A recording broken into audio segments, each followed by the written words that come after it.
Let me welcome everyone to this regular meeting of the Salina City Commission for October 22nd. If you will, please, you'll have the call to order and a roll call. You're not on. Our sound man back there. This mic on? Okay. Can you all hear me now? No? Not at all.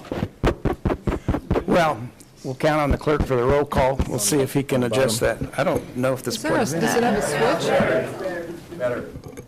I don't get one of those little shut-off things. Sorry. You guys have to listen to me. There we go.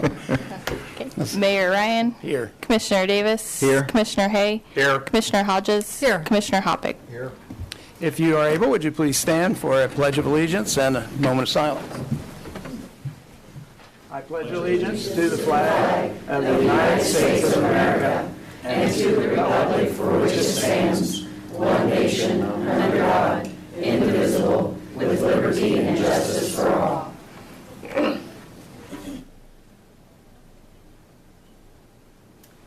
Thank you all.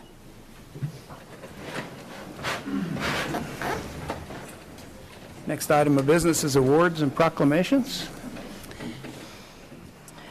Item 3.1, the day of November 1st, 2018 as Extra Mile Day in the City of Salina. Brenda Gutierrez, Program Director at Salina Area United Way, will read the proclamation. Thank you.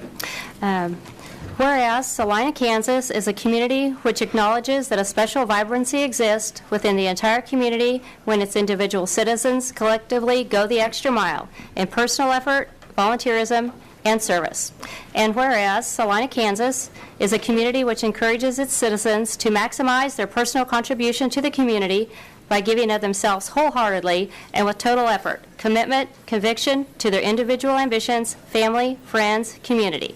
And whereas Salina, Kansas is a community which chooses to shine a light on and celebrate individuals and organizations within its community who go the extra mile in order to make a difference and lift up fellow members of their community. And whereas Salina, Kansas acknowledges the mission of Extra Mile America to create 575 Extra Mile cities in America and is proud to support the Extra Mile Day coming up on November 1st, 2018. Now, therefore, I, Carl F. Ryan, Mayor of Salina, Kansas, do hereby proclaim November 1st, 2018 to be the Extra Mile Day. I urge each individual in the community to take time on this day to not only go the extra mile in his or her own life, but to also acknowledge all those who are inspiration in their efforts and commitment to make their organizations, families, community, country, or world a better place. Thank you very much for being here to read the proclamation. Do you have any activities you'd like to tell us about? We do. This last Saturday was the community work day. We have a fall fix-up and a spring spruce-up, and fall fix-up was this last Saturday. We had 9 different work locations where over 100 volunteers helped out. And personally today, we just finished up the 7th grade cultural crawl. Last Monday we hosted South, and this Monday we hosted Lakewood. 250 and 270 7th graders were in and around downtown Salina. So thank you everyone who hosted them and all the volunteers who helped out. Great. Well, thank you very much. Yep, it was thank you. impressive to see all those young people walking the streets this morning. Thank you very much. Thank you. 3.2. Item 3.2, the month of November 2018 as National American Indian Heritage Month in the City of Salina. Diane Sultani, American Indian Chairperson of Daughters of the American Revolution Organization, will read the proclamation. Thank you. Welcome. This is a proclamation for the National American Indian Heritage Month. Whereas the history and culture of our great nation have been significantly influenced by American Indians and indigenous people, and whereas the contributions of American Indians have enhanced the freedom, prosperity, and greatness of America today, and whereas their customs and traditions are respected and celebrated as part of a rich legacy throughout the United States, and whereas National Native American Awareness Week began in 1976, and recognition was expanded by Congress and approved by President George Bush in August of 1990, designating the month of November as National American Indian Heritage Month. And whereas, in honor of National American Indian Heritage Month, community celebrations as well as numerous cultural, artistic, educational, and historical activities have been planned. I, Carl Ryan, by virtue of the authority vested in me as mayor of Salina, Kansas, do hereby proclaim November as the National American Indian Heritage Month in Salina, Kansas, and urge all our citizens to observe this month with appropriate programs, ceremonies, and activities. Thank you, Ms. Saltini. Do you have any specific activities you want to let us know We're about? going to have a small exhibit in the library with a copy of your proclamation right at the top.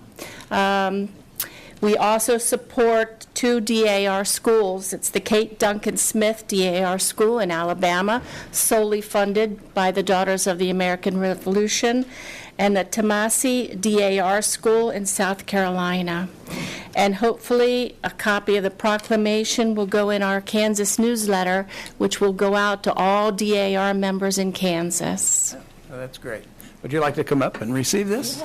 Can we get a picture with you? Sure. Do you want all the commissioners down here? Well, no, but all of my members.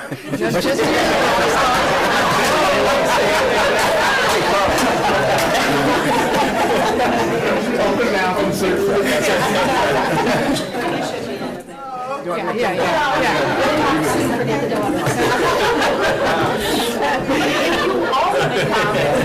fine. I'm like right where I'm at right now. Well, I guess I did sign it.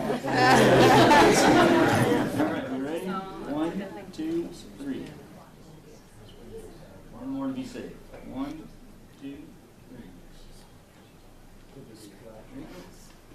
3. Funny, I don't know why I'm smiling. I can picture, yeah.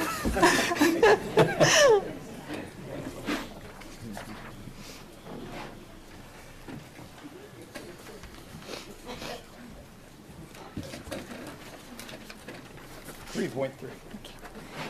Item 3.3, the week of October 22nd through the 27th, 2018, as National Volunteer Week in the City of Salina. Rodney Denholm, Circles of the Heartland coach, will read the proclamation. Thank you. Thank you very much. And I brought Shelley Martin, our coordinator of Circles Heartland, is here also. So this is a proclamation in recognition of the city volunteers. Whereas our community could not function without volunteers who serve on our boards, our commissions, task force, and committees, and whereas volunteers, both individuals and groups of all ages, can take action to create positive change in our community, and whereas there are hundreds of volunteers in our community who give their time and effort to help others through charitable organizations, churches, service clubs, community organizations, schools, and other worthy endeavors. And whereas volunteers are motivated by the simple satisfaction of helping their fellow citizens and making their community a better place to live. And whereas our city volunteer force is a great treasure. Now, therefore, I, Carl Ryan, Mayor, hereby proclaim October 22nd to the 27th, 2018 as National Volunteer Week in Salina, Kansas, and take this opportunity to honor the hard work and selfless dedication of the volunteers who make our community a better place to live and work. Signed the 22nd day of October, 2018. Great. Well, do you have any activities, specific things you want to tell us? We are going to be sharing this with our volunteers and recognizing that this week. And we're always looking for other volunteers, too. So if anyone has some spare time, we could use some help. Well, I think Salina enjoys a great legacy in volunteerism, so I appreciate that you all are working to continue that being. Would you like to come up and receive this? And would we be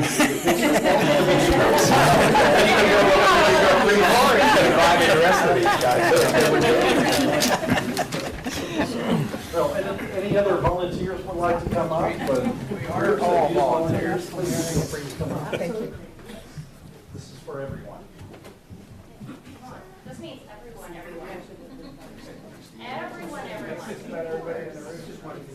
It is, probably so. I don't think the camera frame picture's big enough. Kim, you need to be up here too, Kim. Yes. One, two, three.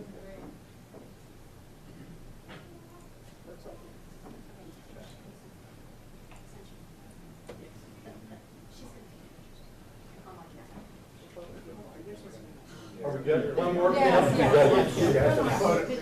All right. Get in there. We'll be real quick. Okay. Say cheese. Thank you. Pearl, thank you. Thank you so much. Now, do we get a? Can I give you this?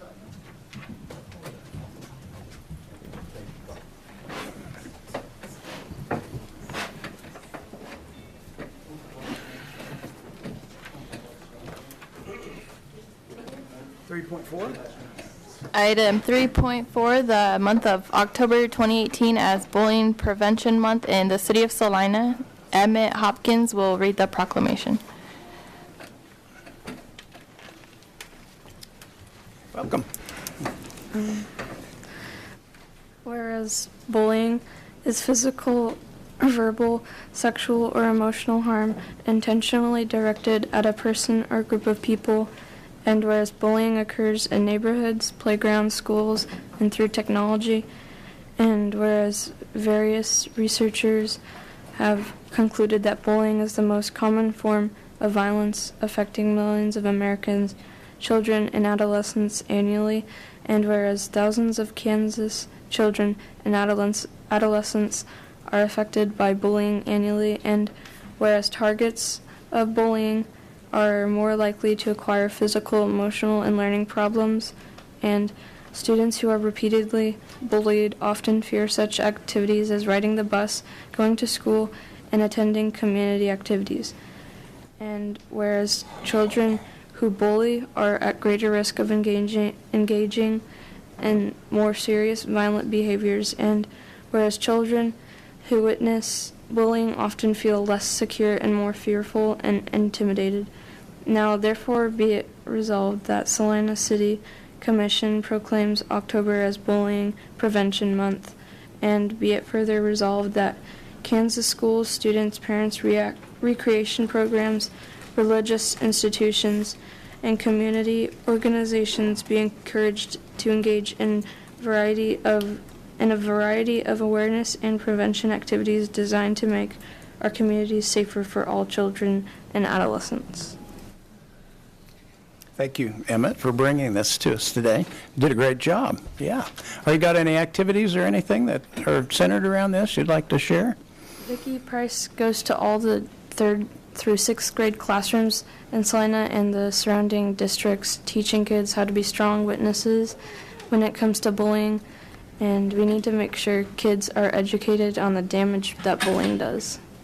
Great, thank you. Ms. Price, thank you. Yeah. Would you like to come up and see Everybody can come up. This is your steps.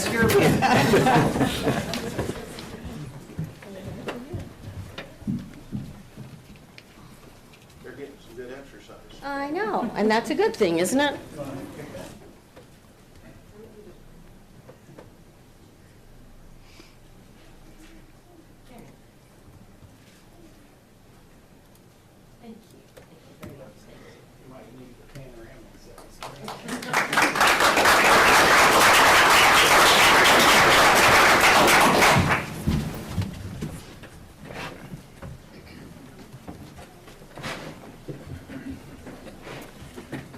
Okay, thank you, Commissioners.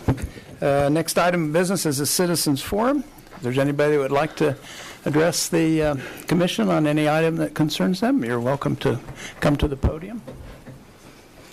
Yes, sir. Will there be an opportunity to discuss things as you go through them on the list also for the citizens? Yeah, there'll be citizen input for all of the items on the agenda.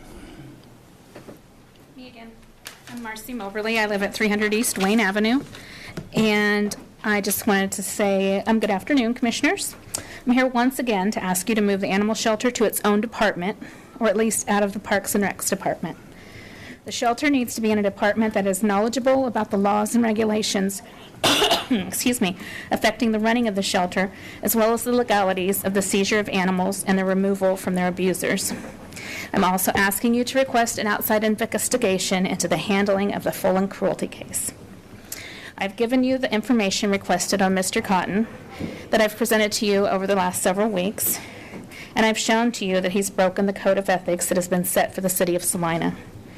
I have forwarded you the records that I received from the Kansas Open Records Act, thanks to Commissioner Hodges being willing to put an end to the nonsense of their being difficult to find. I appreciate that. Thank you. I've shared photos and concerns with you that needed to be addressed, and I've talked to Mr. Schreck extensively today. And the things I'm concerned with, we talked about the NARCA report and how it relates to our shelters, to our volunteers, and ultimately by doing right by our animals. And I believe we understand each other in both wanting what is best for the shelter and in keeping the staff supported. I do feel, however, that I do have to address, Mr. Schreck said he was going to submit the foster puppy that we had in our custody, that it's being claimed we tied a rope around her mouth, which is not what happened to that dog. She's never been wounded. In our care, if something happened to her, we're not aware of what that is. So I have emailed you pictures of animals that has happened to that looks nothing like the animal I have, and I believe you're submitting that for a second opinion. Is that correct, what we talked about? Actually, I already provided that information. The opinion came from the vet that the animal shelter used, which is Dr. Braun. She provided a written statement to that effect. She indicated that she consulted with 3 other vets who agreed with her conclusion. And so at your request, you asked that I speak with Dr. Young, and I agreed that I would do that. Yes. So Dr. Young saw the dog previously because she showed up at our home at 2 o'clock in the morning, and she was hiding under our porch. So she was brought into our home and left in a kennel that evening. And we just had food and water and just let her rest, and we didn't know how she would react to our dogs or our dogs would react to her. After that time, she was never in a kennel. She was allowed to sleep in our bed. There were stairs going up to our bed. We just love our foster dogs, and we know they're not our property, and we always treat them better than our own dogs because they're on loan. They're not ours. Our grandkids are not allowed to hold those dogs the way they're allowed to hold our own. You know, it's just they're taken care of so well. So I wanted to show you, and I don't know, Mr. Schreck, if you'd like to see how I train my dogs to bark. It's not by tying their mouth I shut. trained my dog the same way, and I understand. Okay, we get it. That's what happens at my house. And I'm woken every morning because I live by South Middle School right by the railroad tracks. Da-dunk, da-dunk, da-dunk, da-dunk. That's what I hear every morning. And I have 2 Jack Russells and my husband's service dog that wake us up barking every day. I've had a Beagle Basset. I've had a big old Basset hound, and I'm sure that Mr. Headley's glad he's passed away because that boy was noisy too. Never, ever, ever would an animal intentionally be hurt in our home. I cannot tell you what happened to that dog. I've provided you with the only information I have. I have witnessed dogs playing tug-of-war or children playing tug-of-war with a nylon leash that happened for 20 seconds. That's all I can tell you.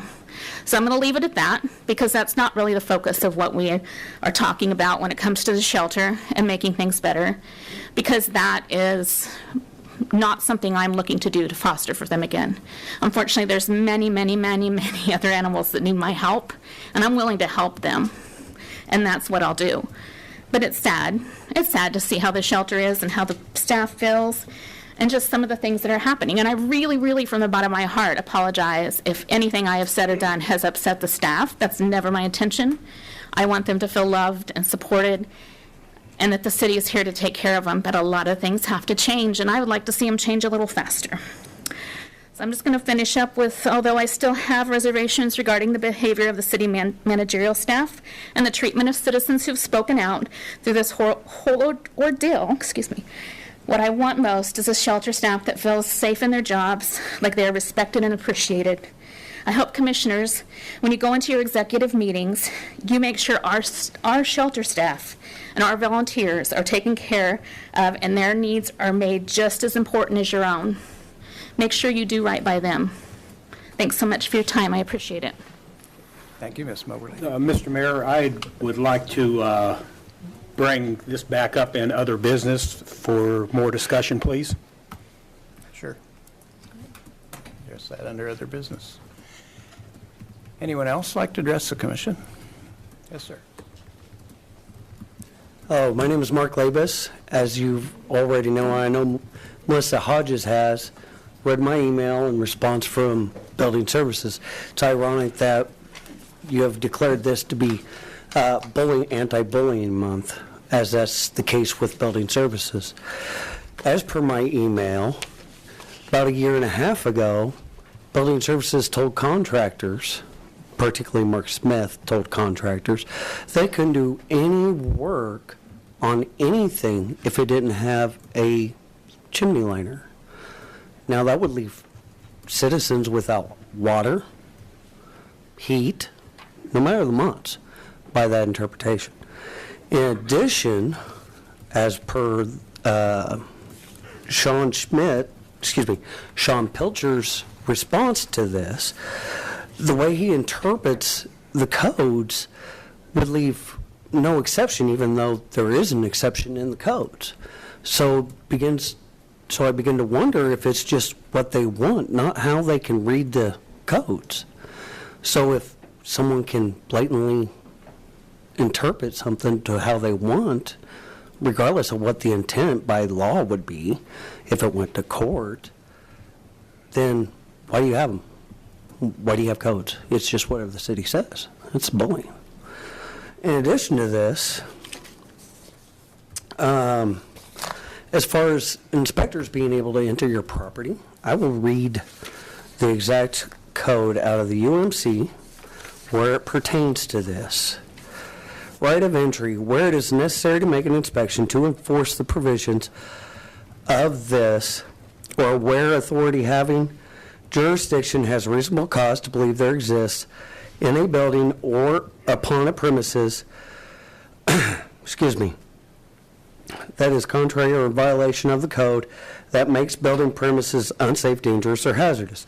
The authority having jurisdiction shall be permitted to enter the building or premises at reasonable times, to inspect or perform duties imposed by this code, provided that where buildings or premises be occupied, that credentials be presented to the occupant of entry and requested.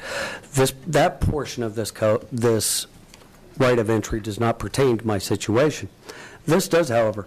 Where such building or premises be unoccupied, the authority having jurisdiction shall first make a reasonable effort to locate the owner or other person having charge or control of the building or premises and request entry. Now that part does, because the city's position is that someone who has not pulled a building permit but is doing a bid has control over that property. There's no contractual agreement. There is no control over that, which then results back to the property owner. So despite getting, oh, hey, come in here, well, if that person in the city should be held at a higher standard than the general public in knowing this, that becomes a violation of law, constitutional rights. I would expect the city, better of the city and building services. That's all I have to say. Thank you, Mr. Laves. I just had a brief follow-up question to that. There was a lot of material submitted. Wasn't there an option to appeal? There's an appeals process, and I thought, yeah. And there is an appeals process. Okay. There is an appeals process. I believe that Mr. Labes was in this morning. We've made those applications available. I also just got an email from Sean Pilcher, who was out of the office on Friday, but has compiled these things again to submit to Mr. Labes in writing that he can go through that process. It's in front of the Building Advisory Board, so if he disagrees with the findings of the building inspector. The other thing is we also, as members of the International Building Code, spoke to their officials to see if we were missing that interpretation, and they were in agreement with us. And I'd be happy to address any questions you may have about legality of us being in the building. If it helps at all, the Building Advisory Board is comprised of specified tradesmen, and so it's a representative sample of architects and tradesmen that are experienced in the codes, and they'll sit as the appeal body. Thank you. Thanks. Thank you. Yes, ma'am. Nicole Crow, 231 South Clark. Hey, just quick question. Do we have a status update on moving the shelter?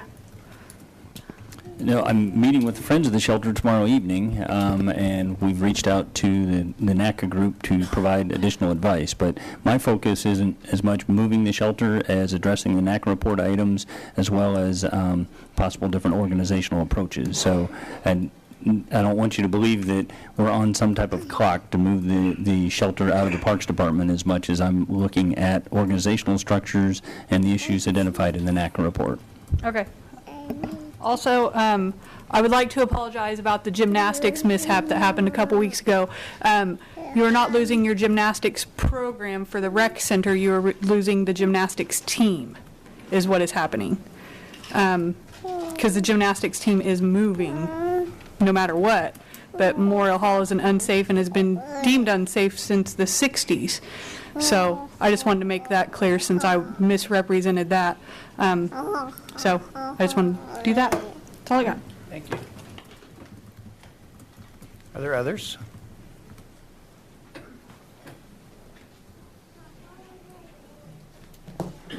Norman Mantle, Salina, Kansas. You're having so many controversies in this city.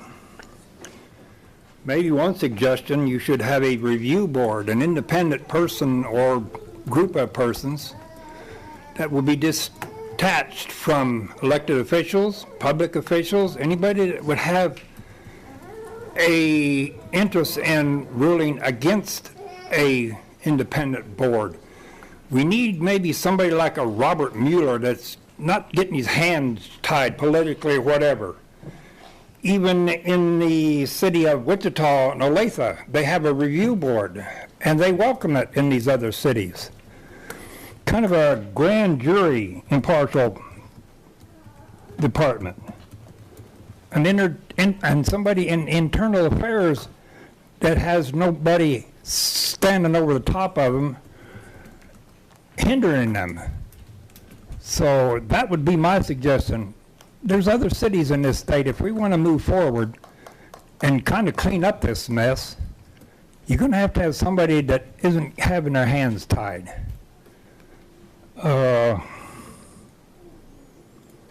Some of these issues you need to fix them. As Mr. Trump, the president, would say, you're fired. Thank you, Mr. Mantle.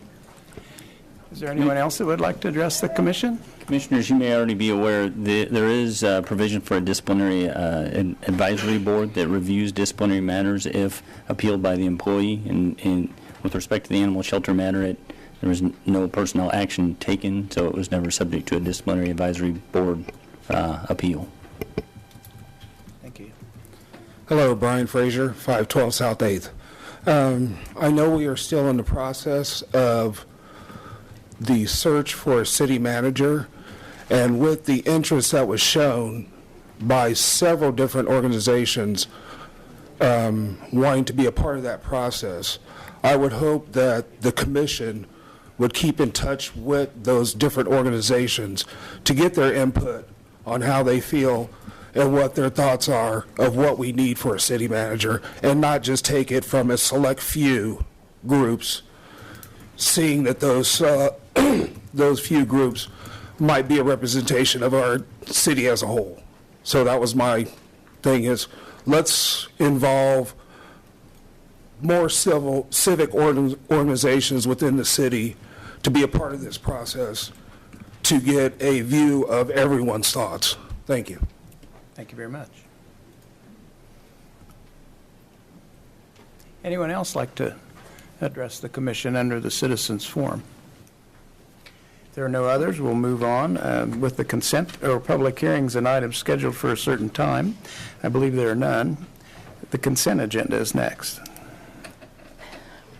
Item 6.1, approve the minutes of October 15th, 2018. And item 6.2, acceptance of the offered drainage easement dedications for the detention ponds serving the fully equipment development at 2225 North Ohio Street, and authorize the mayor to sign the easement documents accepting the easement dedications on behalf of the city. Is there any item that any commissioner would like to remove from the consent agenda? If not, I'd hear a motion to approve the consent agenda. So moved. Second. Been moved and seconded to approve the consent agenda. All those in favor say aye. Aye. Any opposed? We approve the consent agenda 5-0. Administration, 7.1. Item 7.1, resolution number 18-7615, authorizing the city of Salina to enter into transactions related to the city's utilization of new market tax credits to finance the development of parking lot improvements. Mr. Tragg. Thank you, Mayor and Commissioners. Recently, this afternoon, you sat as the Qualic B, which is the Qualified Active Low-Income Community-Based Business Board, to hear a companion item. And so you've heard some of this information, but for the benefit of those in the audience as well as those listening at home, I think I will provide you a little bit of redundant background from what you heard just a little while ago. As we have often referred to over the life of the Fieldhouse project now, the city was successful in securing New Markets tax credit financing that was able to fund the gap that was identified for the construction of the Fieldhouse project. It was a private-public partnership where $4.5 million were raised by private parties, and the city committed $4.5 million for what was intended to be a $9 million project, and it was recognized that the budget was going to be exceeded, and New Market tax credit funding was pursued and secured. The New Market tax credit program is based on low-income neighborhoods or census tracts, which the Fieldhouse is located in, so it qualified in that regard, and it comes with a number of requirements and formal details. So there were two, there were two community development entities who had federally granted and awarded tax credits that they had already secured. That with the use of a consultant, we were able to reach out and make contact with and enter into an agreement with. And so they already had their allocations. It was important for them that we agree to a specific dollar amount allocation to fulfill their portfolio as well as their deadlines with the federal government. And so we actually got asked to commit to what was referred to as a minimum spend. And so we had to be willing to take both of their allocations and apply them to the Fieldhouse project. Simultaneously, we were value engineering the Fieldhouse project out of concern that it might come in and over budget. And I think I can say in the entirety of my career, I've never had this happen where we ended up with the surplus that we had in this particular instance. But we were left with the project coming in under budget and having made a commitment to that New Market tax credit funds that were identified that we had to commit to a use for before we could close on the financing for the Fieldhouse project in general. And simultaneously, we were working on the Starbond project and the downtown redevelopment and the development agreement. And so the development agreement included provisions, or at least we were negotiating provisions for a commitment of $1,625,000 to downtown parking improvements. So there's a recognized need at the Fieldhouse, but there's also a recognized need more broadly in the downtown. As you may know, the Fieldhouse has about 50 parking spaces, the thinking being that it's a downtown venue and we want parking throughout the downtown rather than a dedicated surface parking lot. So we knew that we had that commitment as well in terms of spending money for the different parking lots. So we committed that the priority use of the New Market tax credit surplus, if you would call it that, would be for what we called the Bank of America parking lot.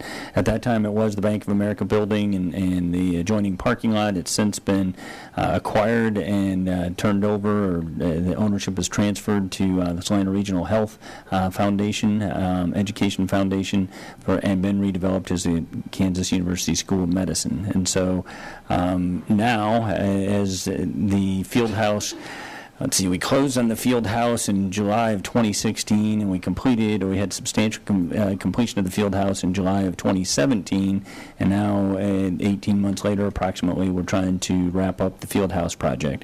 As you know, I had conversations with the New Market Tax Credit lenders frequently over that time period, and kept them apprised, but here in the last couple of months they've identified that they really want that money spent down by the end of the year. So that then necessitated expediting the Bank of America parking lot, not only the construction work, but formalizing that transaction. And so Jim Kowach and his staff did an outstanding job of turning that project around in terms of design and bidding, and even making it possible that we could be here today to be considering this action item. So I've given him credit at every opportunity, but I'll take one more.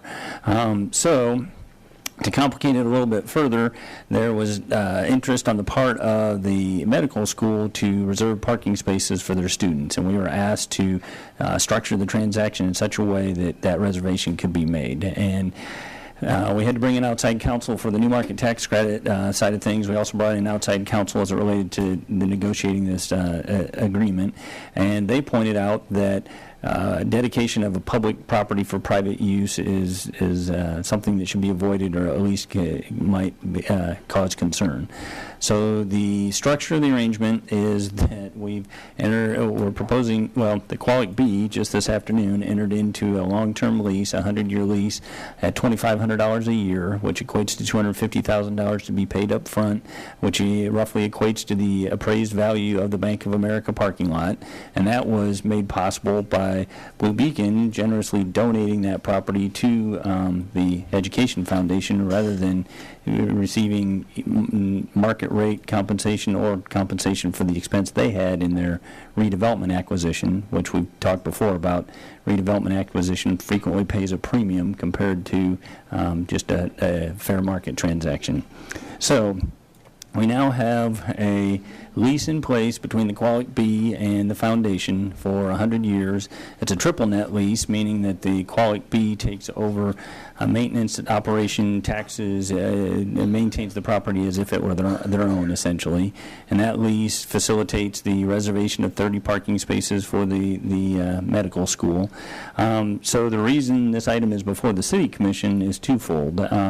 One, as you recall, the field house, the Qualic B turned around and leased the field house to the cities to get us right back to where we wanted to start in the first place, which was owning and operating the field house. We're so it's necessary to take that same approach with the parking lot. The Qualic B is a corporate entity without staff, without resources. They are holding it for New Market Tax Credit purposes only.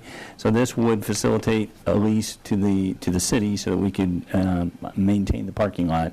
And then secondly, any cost overruns beyond the $700,000 as it relates to the lease and the construction would fall to the city and be within that $1.625 million commitment we made for downtown parking lot improvements. So the item that you have before you, the New Market Tax Credit folks have put together, and they seem to be enamored with the term omnibus. It's an omnibus resolution that grants permission to do all the necessary things as it relates to that transaction. The Qualic B just took that action, and the item before the City Commission is similar. In the fiscal note, I guess it bears underscoring that in terms of conformance with our strategic plan, we say that we want a city that's exciting to live in and thriving economically and socially. We want a city that's clean and attractive and inviting. We want a place that has a quality of life that appeals to residents and visitors. We want to be attractive and well maintained. We want downtown to be thriving and vibrant. We want to be supportive of lifelong learning through all forms of education, and we want to encourage and be supportive of industrial development, economic expansion, and market-driven tax-based growth. And then as part of our strategic plan goals, we say that we'll provide the highest quality services. We're committed to making improving downtown, and we want to have a city that has connectivity physically and socially. So I think the downtown project certainly hits on a lot of those cylinders. With respect to the fiscal note, I did insert the entirety of the development agreement provisions, and I see there's a formatting error there, but tried to give you the background information as it relates to that prioritization of the spend down of the Star Bond commitment. And in all honesty, staff has been working from the premise that the new market tax credits fulfill that spending requirement. We've had some conversations with Salina 2020 that while there may be interpretive questions or issues with the way that's worded, I think they're receptive to acknowledging the expenditure of the $700,000 towards reaching the parking lot commitment and allowing that to flow through at the point that we issue STAR bonds, which we are very close to, but unfortunately had to pull that off of your agenda for action today. So I know that's a lot of information. Your options include approving the resolution as it's been presented. You could postpone consideration, or you could choose not to approve the resolution. If you postpone or choose not to approve, that calls into question the action that was taken as a Qualic B, probably delays the contract and would cause quite the need to regroup, but that is certainly within your purview. So staff recommends approval of the resolution. It has been thoroughly vetted by multiple attorneys, at least 3 by my count on our behalf alone, and then probably 4 more with outside parties. So what you see before you is the culmination of all those efforts to accomplish our intended goal in compliance with the new market's tax credit requirements. Questions for Mr. Schrag? Not really. Before we go any further, as we did before, I'd like to let everyone know I was involved in 2016. My business was in the facilitating of the closing of this transaction, and because of that, I am currently facilitating the recording of working with the new market tax credit lenders to make sure we get the correct documents recorded, and just let everyone know there is no new title work or anything being issued at this time. So I'm just basically working as a facilitator to help get this done. So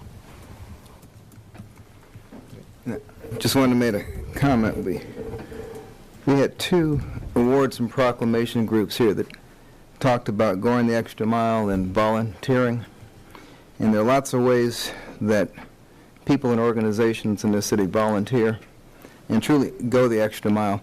And if you look at this long domino list of things that have occurred, none of this happens if not for the generosity of Blue Beacon International for donating property to the medical school.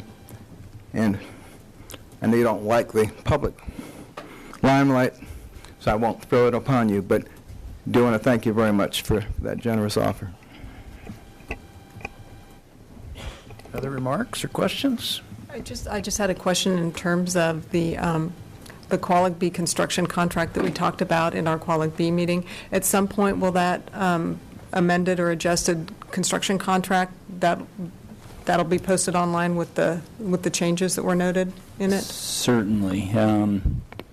I know we posted somewhere out in Laserfish. I think we do treat it differently as not a city document, so okay. I'll need to be sure that it's readily available. Thank you. Is there anyone from the public that'd like to address this item? Yes, sir. Randall Holmes, Salina, Kansas, on Custer Street, 848. I have a couple questions to be sure I'm understanding things right. The new market tax credits, that doesn't involve any actual taxpayer dollars locally. That's money coming in as tax credits as a sale?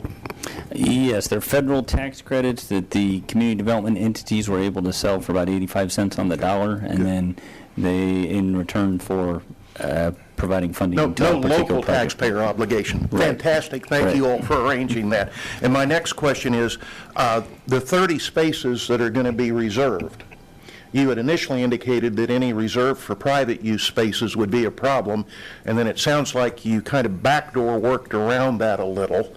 How many spaces of the entire parking lot, percentage-wise, do those 30 spaces make up? And we are responsible for the maintenance of them in addition to all the others? Correct. They're reserved from 7:30 a.m. to 5 p.m. Monday through Friday. So the thinking was that the night and weekend activity of the field house was complementary to the use of the parking lot. And if, for what it's worth, if it were just a public parking lot, it would be first come, first serve. It wouldn't prevent the medical school users from using it. And Jim, do you know the total number of spaces in the lot now?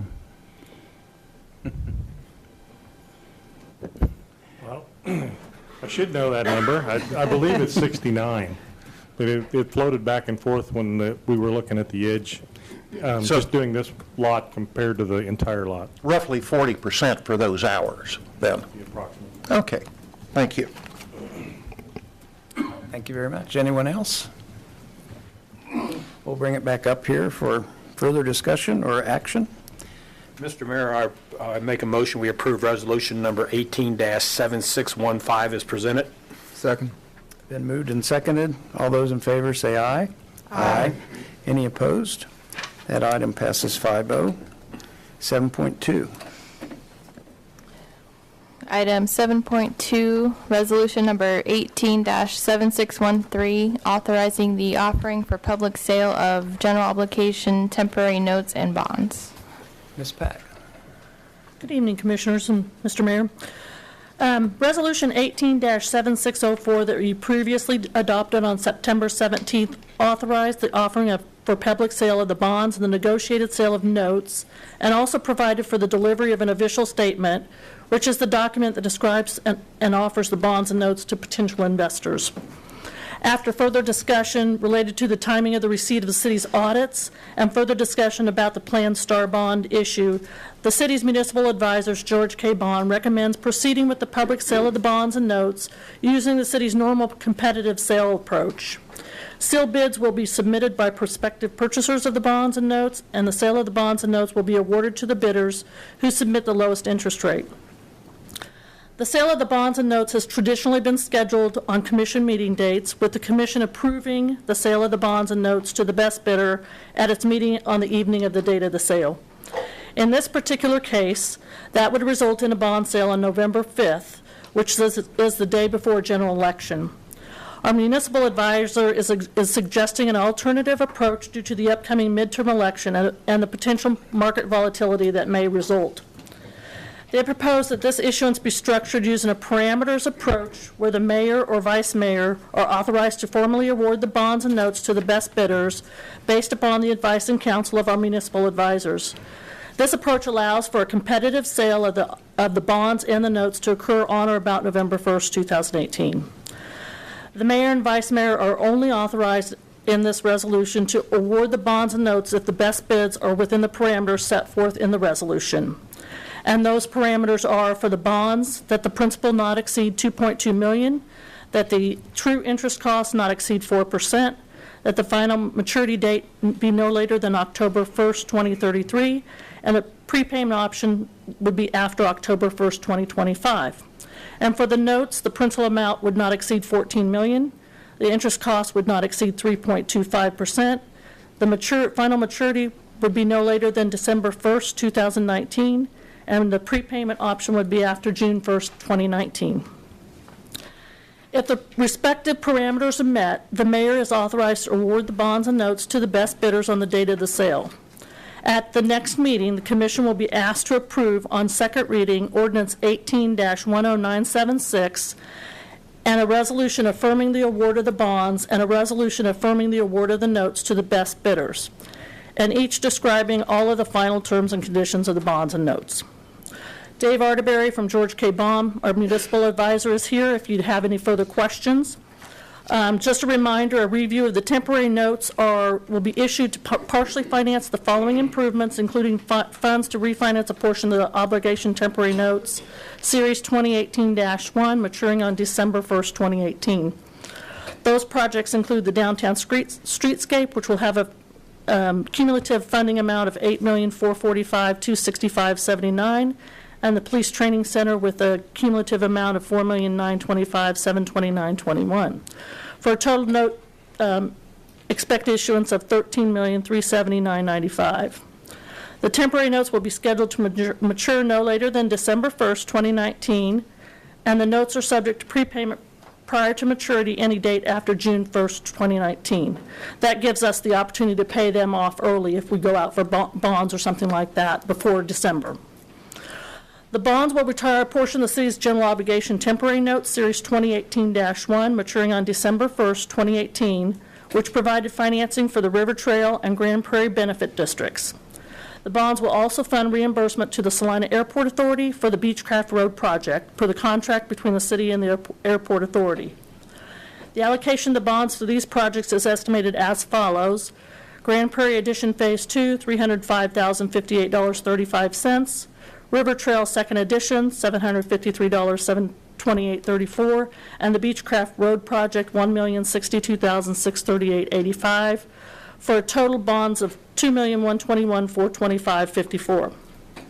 The bonds will be scheduled to mature in 15 years, which coincides with the special assessment revenues received from the city for the Grand Prairie and River Trail benefit districts. The options that we have before you are to pass Resolution 18-7613, authorizing for the offering of public sale for general obligation temporary notes and bonds. Do not pass the resolution, giving staff further instruction. If you have any questions, I can answer them, or Mr. Arterberry would be glad to answer. Are there questions for Ms. Pack or Mr. Arterberry?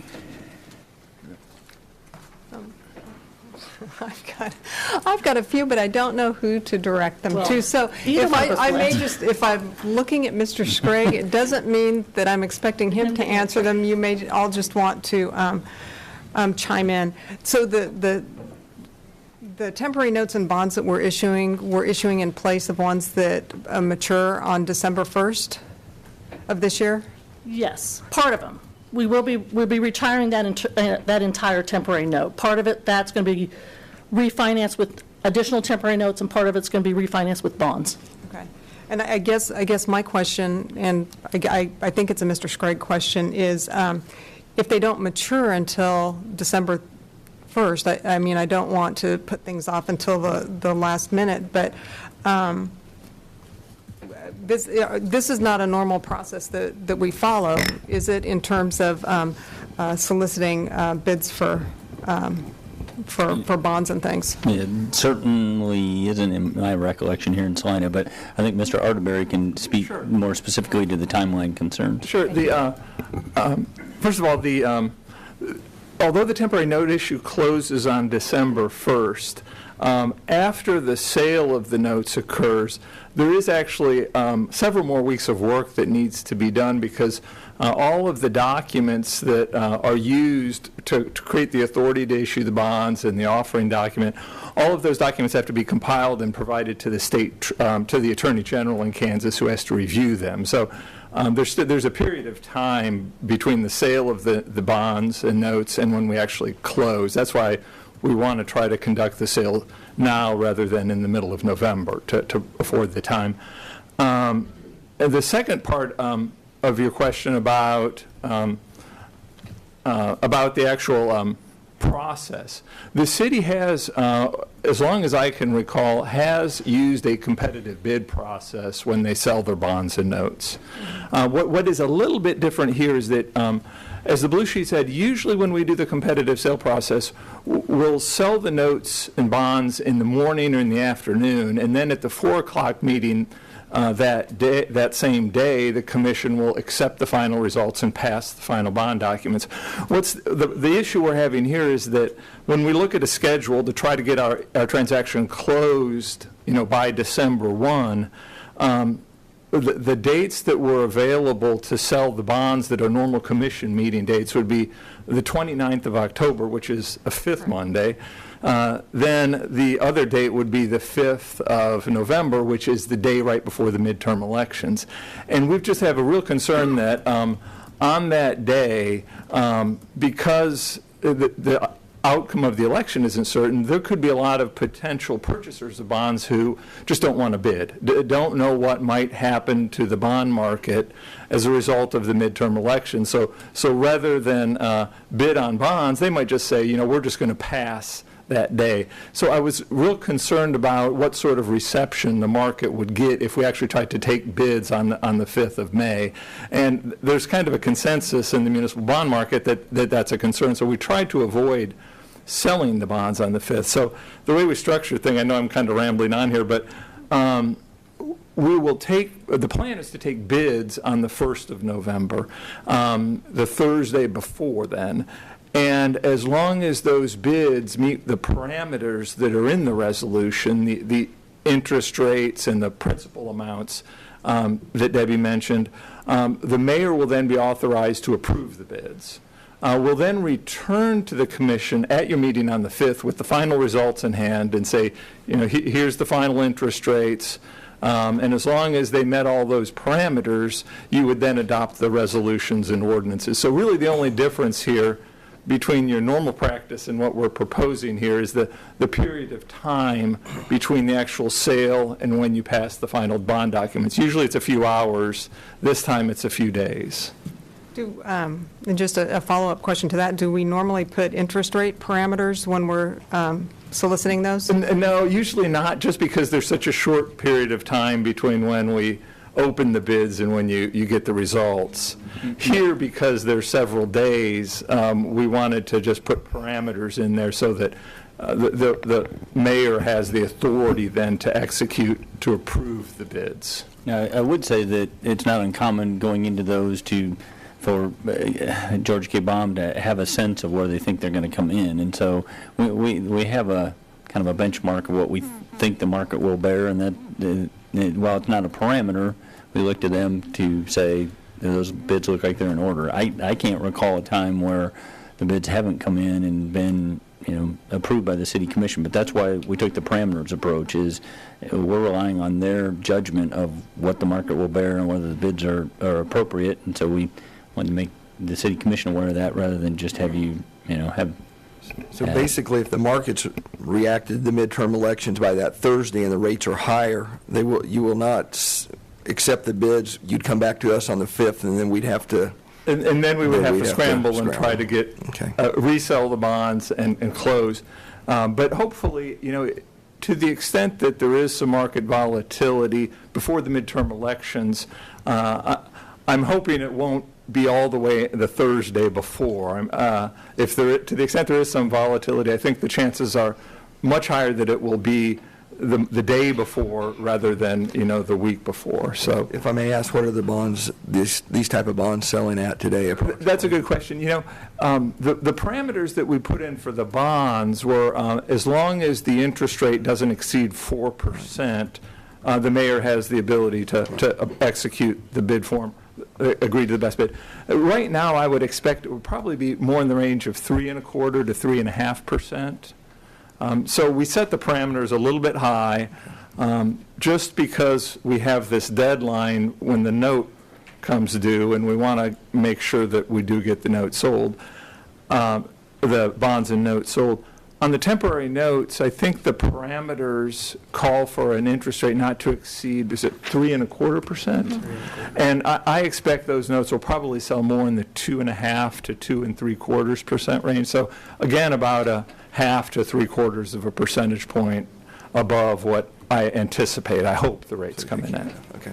And I guess an alternative that staff, and I was part of putting the staff report together, that staff didn't identify as you could call a special meeting on that Thursday and sit as the city commission to take action. We were trying to avoid the need for that by giving some guidance so that we could proceed.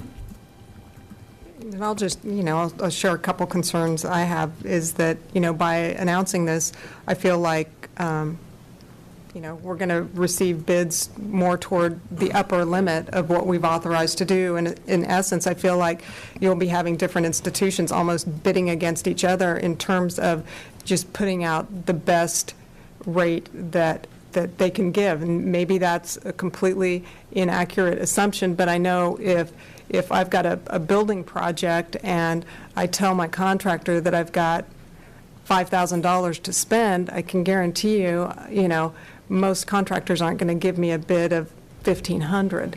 And so, that was one concern. And then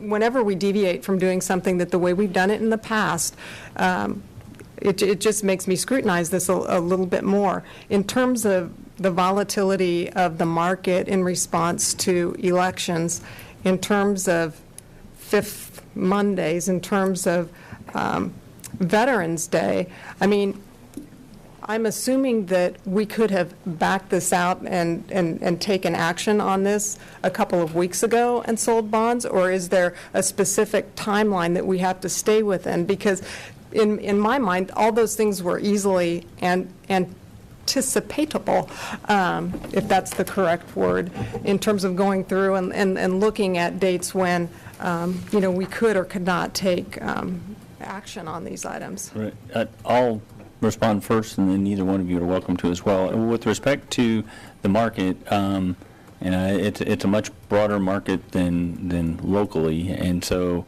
it's still a competitive bid process. To be successful and buy our bonds, we're going to award that bid based on the lowest interest rate rather than bidding up to the top end. So as long as we have a competitive market, and that's why we use George K. Baum as a conduct a competitive process beyond our local community, we should see competitive bids. With respect to the timing, the things that led up to that were both a bond rating call and preparation for that bond rating call, which included resolving our financial audits, and not only ours, but our subordinate units or our component units. And so that's been dominating our time and our timeline, and until we could get that done, we could not get it on your calendar to proceed. And just to follow up on that, what is our bond rating at the present time? Your existing rating is AA3, and the new rating should be getting released tomorrow. They'll either affirm or change your rating. We had the call last week, and the results should be out tomorrow. And do our audits, the results from our audit, affect our bond rating then? And we have 2015 finished, is that correct? We actually have all of the audits complete at this point. All the 15, 16, and 17 are complete. We got them in our hand last Monday. Congratulations. We're still finishing up some documentation. You should have them in front of you in the next couple of weeks, but we've got the documents on Monday. We had the rating call on Wednesday, so that's why we're kind of in this time frame. I gotcha. The timing of those audits is what precluded us putting it on an earlier agenda. Gotcha. And just because I don't know that we've approved one since I've been on the commission, do we typically review those audits and approve those? Do we take action to do that as a commission? No, from what I can tell, it will be presented to you for review. Okay. And I'm hoping to have the auditors here to present their basically audit findings. I haven't confirmed that they can be here on a specific date yet, but from what I can tell is it's presented to you. You'll get the full document just for review, and you'll see what the opinions are in there and what the issues that they brought forward. There's no action though. Okay. Do we anticipate a change in our bond rating coming out tomorrow? I mean, it's always impossible to say for certain, but the feedback that we got from the analyst at the end of the rating call was the indication that we got from them was that they didn't expect any change in the rating. Now, having said that, the analyst, once he does his work, he takes it to the committee, and the rating committee is the one that makes the ultimate decision. But the initial signs were that the indications were that there wouldn't be a change. if that change is announced, and hopefully, if we have a better bond rating, could that qualify us for lower interest rates then on these loans? But conversely, if we don't, then we'll have higher rates, correct? Yeah, if the rating were to move up a notch, I would expect that would probably change the interest rate maybe a 0.1% lower. And on the flip side, if your rating were to move down a notch, it might increase your interest rate 0.1% higher. And it might add to the piece of the comments earlier about the audit. Not only did we have to have the audits for the rating agencies, but purchasers of the bonds honestly would not purchase your bonds at this time if your 16 and 17 audits weren't completed. Right. Gotcha. Other questions? Thank you. Appreciate it. Thank you for being here. Is there anyone that would like to address this issue from the public?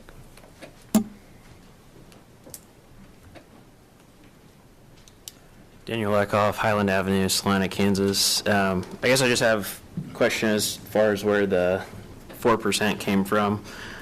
I was just looking online. It looks like for our credit rating, 3.75 maybe would be an okay limit. So I don't know if you could amend that actual number. I think 3.3 to 3.5 would be more realistic for 15-year, but I guess. Sure. Yeah, I'd be happy to address it. And as I think I mentioned, I do think if you were to sell them right now, the bonds would probably be in the 3.25% to 3.5% range. But we're not selling them now. We're selling them, a week and a half from now. And there could be changes in the market during that period of time. So we wanted to just put a little bit of cushion in there so if rates went up, we could still complete the sale and be able to close by December 1st. So that's why we wanted a little bit of cushion in there. It's not an effort to try to accept a higher interest rate. It's just to afford a little bit of cushion if rates should go up over the next week and a half. Thank you. Anyone else like to address this item?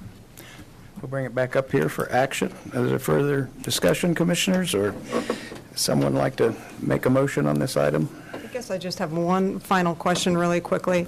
I mean, does this represent a change in our fiscal policy in that we're going to be doing it this way in the future as opposed to the way that we've done it in the past, or is this a one-time exception because of a lot of factors like the audits that hadn't been, I mean, that's been outstanding for years. And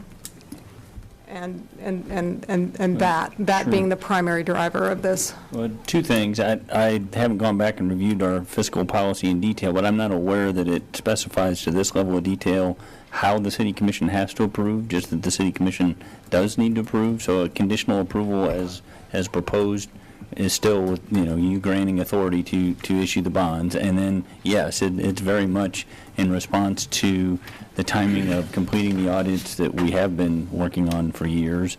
And we've had those conversations previously. So that timing combined with the rating call, the date that was set on these bonds that are issued. I mean, as we talk about interest rates and as we talk about timing, our bond schedule and the way that we do our finances does not provide us the liberty to just not pay off these bonds. We have outstanding bonds that are going to mature December 1st, and so the interest rate is important, but we don't have the latitude to say that's not an acceptable interest rate. We're not going to do anything. I mean, unless David knows it's something I don't. We have to close by December 1, and we'll incur additional costs to roll the notes over it.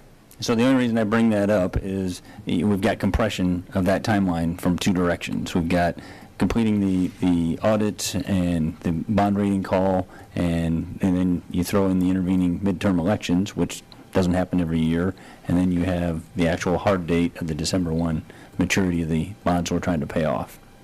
So in answer to your question, Commissioner Hodges, I think this very much is an exception rather than some type of new intended approach. We're just trying to, in all honesty, balance your calendar. The easy solution is call a special meeting. Thank you. Is there a motion? Mr. Mayor, I make a motion that we pass resolution number 18-7613 authorizing offering for public sale of general obligation temporary notes and bonds. Second. Been moved and seconded. All those in favor say aye. Aye. Any opposed? That item passes 5-0. 7.3. Item 7.3, discussion on police training center. Mr. Nelson. I will try to top that topic. I'm Brad Nelson, Chief of Police. I want to thank you, Mr. Mayor and Commissioners, for allowing me to speak to you today about this topic. It's pretty near and dear to the Police Department.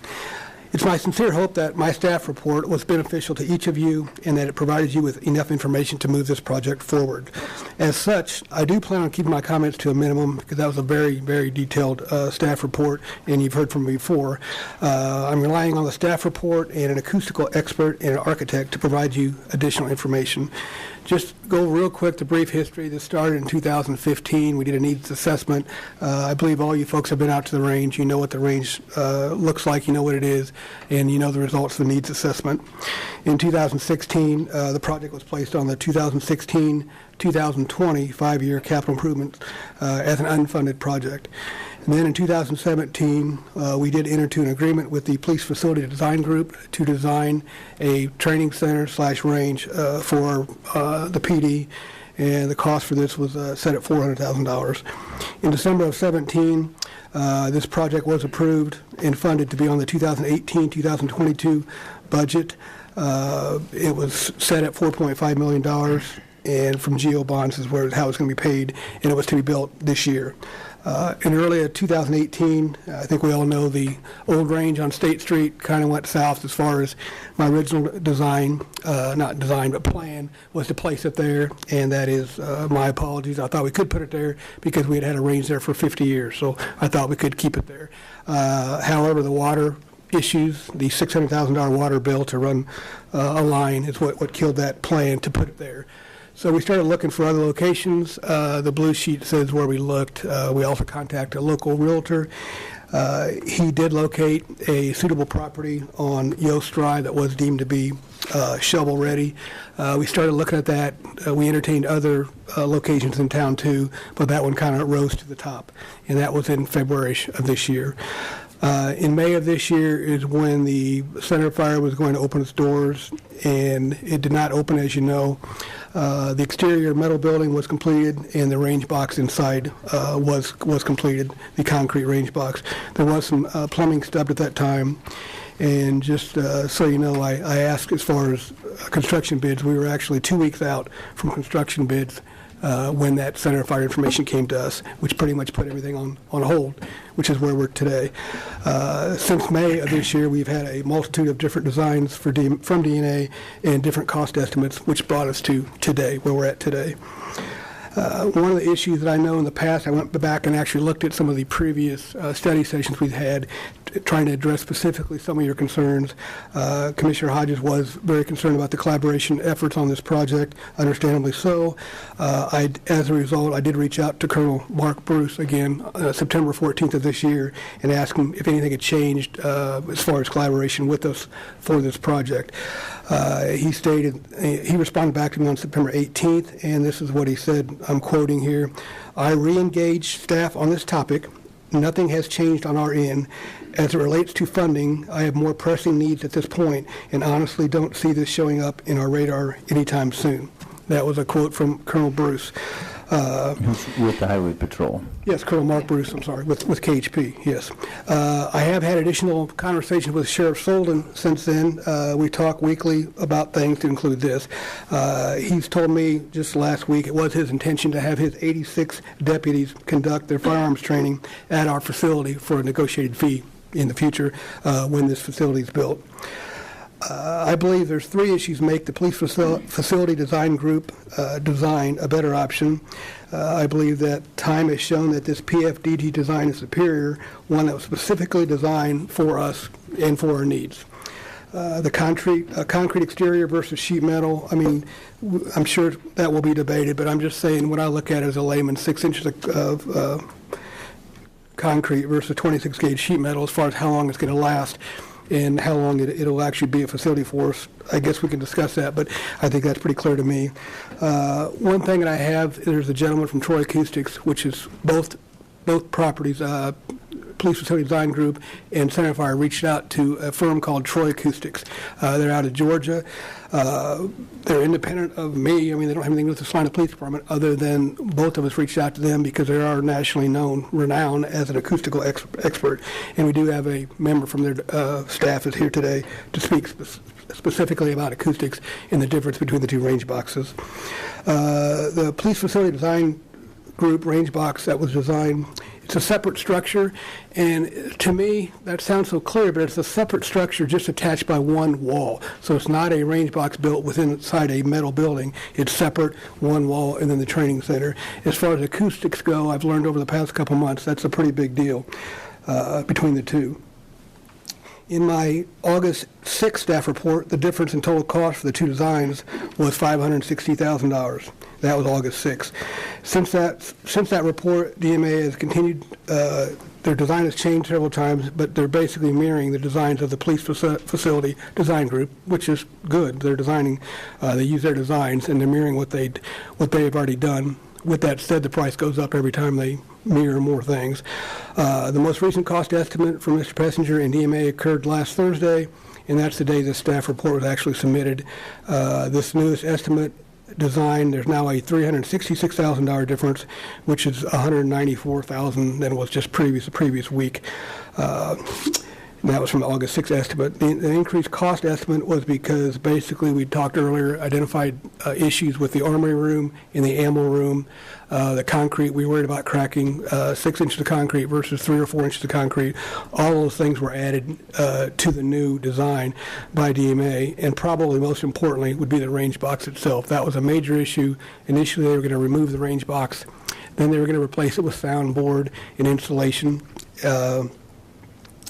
That's changed now. They're mirroring exactly what Police Facility Design Group is doing, which is enclosing the box with concrete. In our discussion, and as is documented in my August 6th staff report, I said that either facility would be a vast improvement over what we've had for the past 50 years.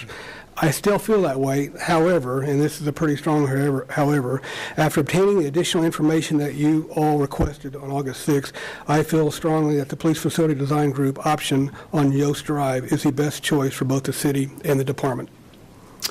With that said, I will turn over to my boss, or I will answer questions, whatever you'd like to do. If I may, I'll try to supplement that a little bit, and then you can ask both of us questions. Obviously, this is a unique set of events and facts that we find ourselves in terms of the typical approach for a city project is there's probably 3 models that we might choose from. The most typical is design, bid, build. You hire someone, they design the facility, you put it out to bid, you award it to the lowest contractor, and they build it. Another option is what's called design build, and that's where you more broadly specify parameters that you want, and then a design team and a contractor go together to flesh out that design and submit their design that they propose to build for a specified price. And I don't know that we've done that in Salina. I've done that in my career in other communities. Another option which we used successfully at the Tony's Pizza Event Center is guaranteed maximum price contracting. And so in a guaranteed maximum price format, you spend a lot of time concentrating on the front end about the details of the design, and you bring in the general contractor as opposed to kind of that design in a vacuum, for lack of a better word, and then put it out to bid by a general contractor. You select a general contractor to be involved at the outset, and as the design is developed, they're giving pricing, all with the intention of having a guaranteed maximum price contract that's very detailed in terms of what is going to be provided for that guaranteed maximum price. The intention being that you avoid change orders, you avoid surprises, and you have more of a collaborative design rather than the designer designs it and then the general contractor has questions as it's being put out to bid. This project is none of those. I've had conversations with Chief Nelson. I've had conversations with some of you as elected officials. I personally feel like we owe it to you and we owe it to the community to play out this option in terms of the most effective use of taxpayer dollars. And so we've been trying to do that for I don't know how many months now. And Chief Nelson and I have tried to collaborate with Mr. Pestinger and Don Mars and Justin May from DMA Architects. And maybe I was a little slow in the uptake, but I've come to the realization that Chief and I don't know anything about designing police training facilities, even though we're trying to facilitate this process. And so, the last time we took this issue up at the City Commission, I didn't feel like we had a whole lot of options other than to report out to you to keep you informed, and it kind of turned into dueling architects at the podium, and I regret that, both in terms of the format and the position it put you in as the City Commission. But without a finalized formal proposal that we are able to review and provide you advice on, we're kind of critiquing a proposal as it adapts. And so, here recently, the last time we met, and you considered the proposals and the questions, one of the big topics of conversation was the acoustics of the range. And to DMA's credit and to Pestinger's credit, let me back up even further. As you recall, the building had an entirely built concrete box as a firing range inside of it. And when I say the building, I mean what we're referring to as the center fire range. And so we had conversations about the fact that it had a dividing wall down the center that was structural in terms of supporting the concrete roof, and essentially divided that firing range into 2 boxes, and that works for a private firing range, stationary, standing at one end of the range and shooting downrange at a target. It didn't work for the intended purpose for the police department, where we wanted situational training, and whether that's vehicles, whether that's fake obstacles and targets, and I'm getting in over my head in terms of tactics, but hiding behind, obstacles and shooting in a prone position, all those kind of things. The intention was a much more open space. So Police Facility Design Group reviewed that, and we started with the premise that that box wasn't going to work, and if you took the center wall out, the structural support basis of that would cause the concrete roof to not be able to be supported. And so Police Facility Design Group concluded that box had no use for it and for us as the police department, and needed to go, and provided cost estimates as if a standalone box would be added to the project. We had that conversation for a while, and I started to say, to the credit of DMA and to Mr. Pestinger, they very creatively came up with some approaches to retain part of that box. And so, I don't know who's going to be speaking on behalf of the project, but Mr. Mars may take exception with my generalization of that description, but essentially the center wall was going to come out, the roof was going to come off. We also had issues with the length of the box because of the target system that we wanted to use. It needed to be longer. So they proposed an approach that would extend the end of the range to meet the length that's needed, and take the roof off and take the dividing wall out, and then span that with trusses and I believe plywood and insulation. And so that was the proposal that we had before us and that you considered at your last meeting. That's the proposal that we then reached out to Troy Acoustics and asked them for their opinion. And that sparked another round of conversation with Mr. Pestinger and his designers, and frankly, that was the premise on which the representative of Troy Acoustics agreed to come to today's meeting. And so Chief and I worked on this report weekend before last, got it finished, shared it with Mr. Pestinger and his designers with the intent of making them aware of, where we were headed in the way of the conversation, and collaborating with them further. And we scheduled a meeting for Tuesday of last week. So when we met on Tuesday, Mr. Pestinger had proposed an alternate design, which was responsive to some of the concerns that had come up with the acoustics. And so my understanding was that was going to be kind of a truss or steel truss approach that was stronger and could support a thin layer of concrete. So I apologize for jumping around on you a little bit and the level of detail, but part of the conversation we had at that time, I indicated that Chief Nelson and I really need to extract ourselves from this design iterative process, and what would be helpful is a final design and a final budget. And if we're going to proceed down this path, once that the dust had settled, we then would use Police Facility Design Group on our behalf to review that design. But with respect to acoustics, I expected that we'd use Troy Acoustics to review and provide an opinion. And that was all, in my mind, with the expectation that we could finalize the design to the point of a guaranteed maximum price contract. And I went so far as to say, even with Troy Acoustics' review of the design, I would propose to you for your consideration actual performance measures acoustically that could be measured after the project was completed and before we took possession and made payment. And I honestly don't, I'm kind of curious to hear what the representative of Troy Acoustics says about, how you assess on the front end and on the back end the acoustics of a firing range. But my expectation was that it would be a measurable standard that was agreed to in advance and could be met documented and met on the backside. So that was Tuesday of last week.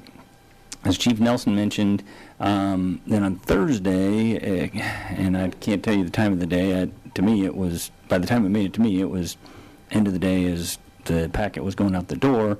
There's a proposal to go to what we're calling double T concrete, which is the proposed approach from Police Facility Design Group from the outset. I can't speak to the interconnections, how that all works, the acoustics of that, and in all fairness, the representatives of Troy Acoustics only have information from 2 designs ago. I don't think at this point it would be fair to ask them to speak to an intermediate design or the design we received on Thursday. So I say all that just to kind of give you the context of what's been going on behind the scenes. This ended up on your agenda expecting that we were following up on the conversation you had last, and we've moved past that. And so I'm repeating myself, but I'm not wild about the way this process is playing out. You know, if you've ever heard the saying, wire law is like sausage, you don't want to see either one get made. That's kind of what we're doing with this design process, and we're forcing you to, you know, be in the middle of that. But here we are with the intention of sharing with you the status and getting some direction from you in terms of how you want to proceed. And as Chief Nelson mentioned, as the design changes, we have to be mindful of the budget, and in the end, we need, in my opinion, we need a design that's agreed upon and a budget that we have confidence in, and then you as the city commissioner are in a position to make a cost-benefit assessment of how much are we saving and is it worth it.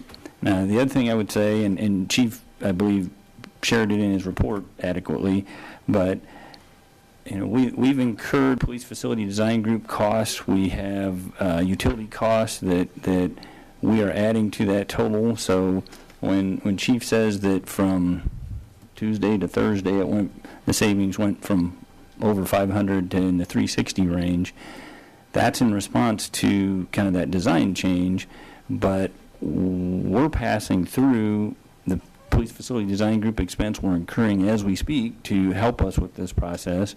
We're passing through their design costs that we've already invested in the proposed Yost Drive location, and then we're passing through utility extension costs associated with the proposed center fire range site.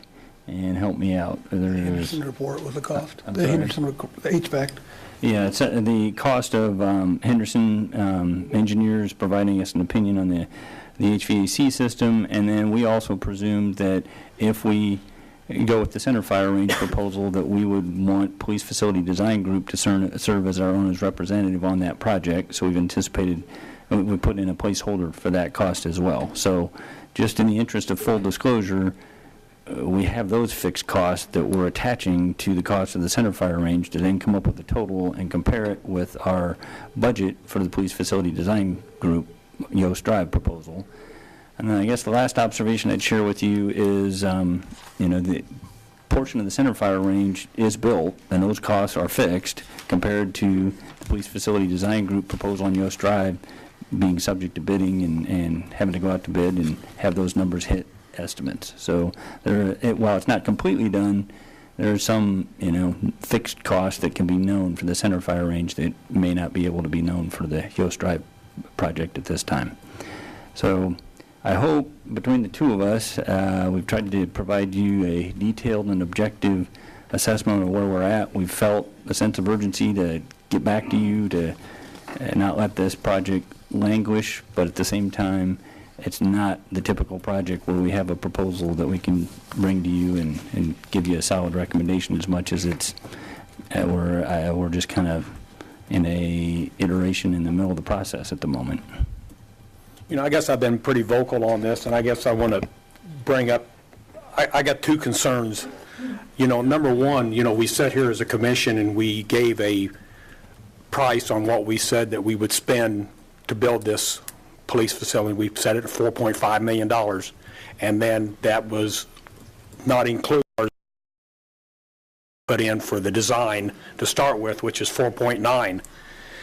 If you looked at projected cost right now, we're already, right now, 148,500 over on the Yost Drive, and we're actually under that 4.9 on the center fire.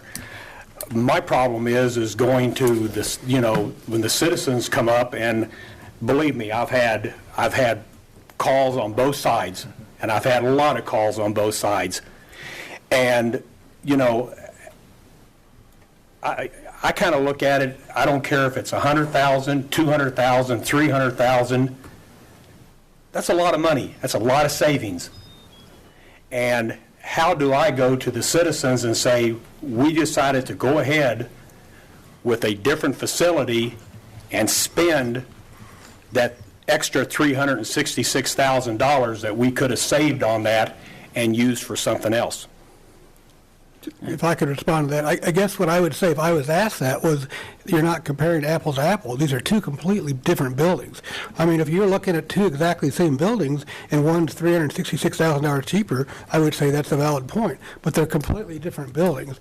I guess the other thing I would say was the Yost Drive, it is $148,000 over the 4.9. That's the correct assertion.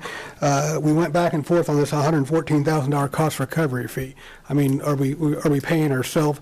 That right there is almost the $148,000 right there. So you're almost even on the cost, unless we were counting that we're paying ourselves. Right. Yeah. If I could add to both of those, in terms of the cost comparison, that's why I keep describing it as a cost-benefit decision. I mean, our intention isn't to create two designs that have the exact same cost as much as it is to try to isolate or to lock in the cost to the best of our ability, so you as a governing body can assess the value of those two projects, one related to the other. And then Chief is correct. I guess I'm personally responsible for the change in approach as it relates to how we report the cost recovery expense.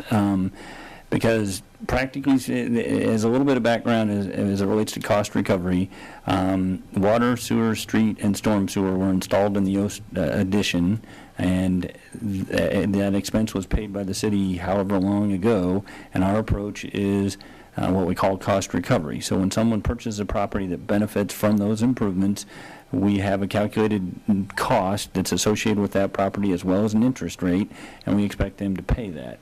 The city wouldn't actually pay that as relates to this project. We'd be taking money out of one pocket and putting it in another, but if a private business bought that lot, we would receive that payment as opposed to the city buying that lot. So in the interest of full disclosure, I've asked that cost recovery value be reported, even though from a budget standpoint, it's not an expense that we would have to cover. Again, just to be apples to apples. I appreciate everybody's diligence in this, and I feel like maybe part of the energy that's propelled this along has been your passion for getting this done, Chief. I think there's some other people in the room we need to hear from if we've got some of the other professionals here, and we'll get as much information before us as we can before we deliberate. If I might suggest, and I'm not sure how to pronounce his name, but a representative of Troy Acoustics traveled here from Georgia to address you this evening, and maybe he can speak to acoustic design and assessment and measurement more generally than any of the specifics of the designs at the moment.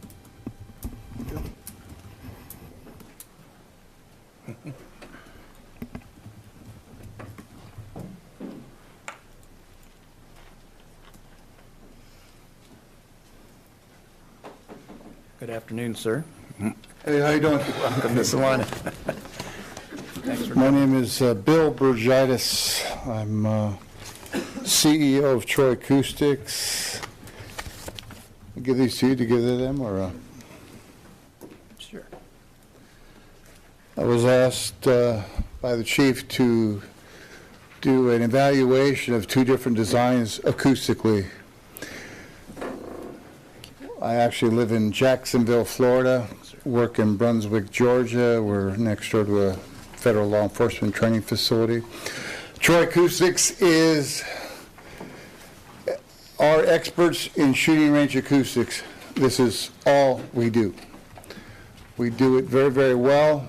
Our clientele list includes the FBI, U.S. Secret Service, U.S. Customs, ICE, Department of Defense, all branches of the military. Our guys work in South Korea, Okinawa, Japan, Honolulu, Hawaii, throughout the United States, from Navy Special Warfare in Coronado to Navy Special Warfare in Norfolk to NYPD, Cape Cod, Coast Guard, and all municipalities in between.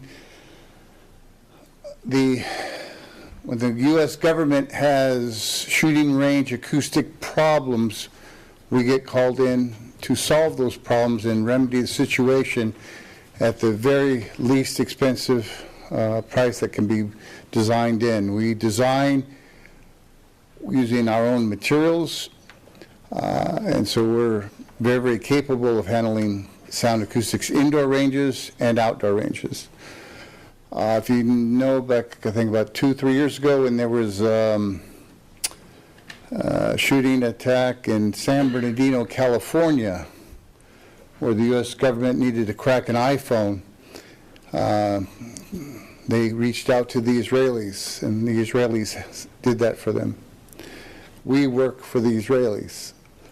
So our acoustics are the best possible on the earth.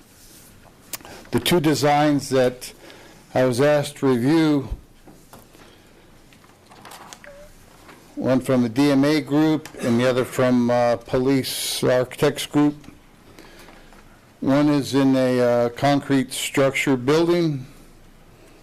The other is in a metal structure with a concrete structure inside the metal structure. So you got one is a substantial type of structure, substantial building.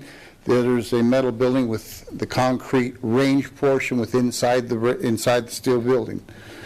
The police design group, I highlighted the yellow section that has a call out for acoustics, and I identified where the acoustics are within that range.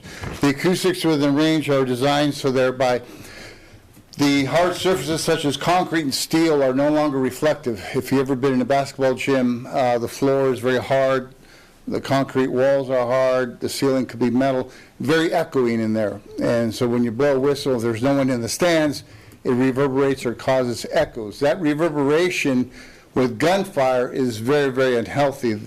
The overpressure or the muzzle energy come out of that firearm back on the body is very, very unhealthy. It causes a lot of problems. So you can see that one of the elite forces, their guys that are in a shooting range, they're training all day long. This is all they do. So on a Friday, you have a team, a Navy Special Warfare team, or the SEALs. They'll shoot 40,000 rounds on a Friday because this is their job. This is all they do. Now, in that 8 hours that they're training, the reflection is back on their body in a facility that's untreated is very, very unhealthy. It could make them what we refer to as they're no longer mission ready. You know, where there could be a hearing threshold shift, the pressure on the body causing, liver problems, kidney problems, whatever the case may be.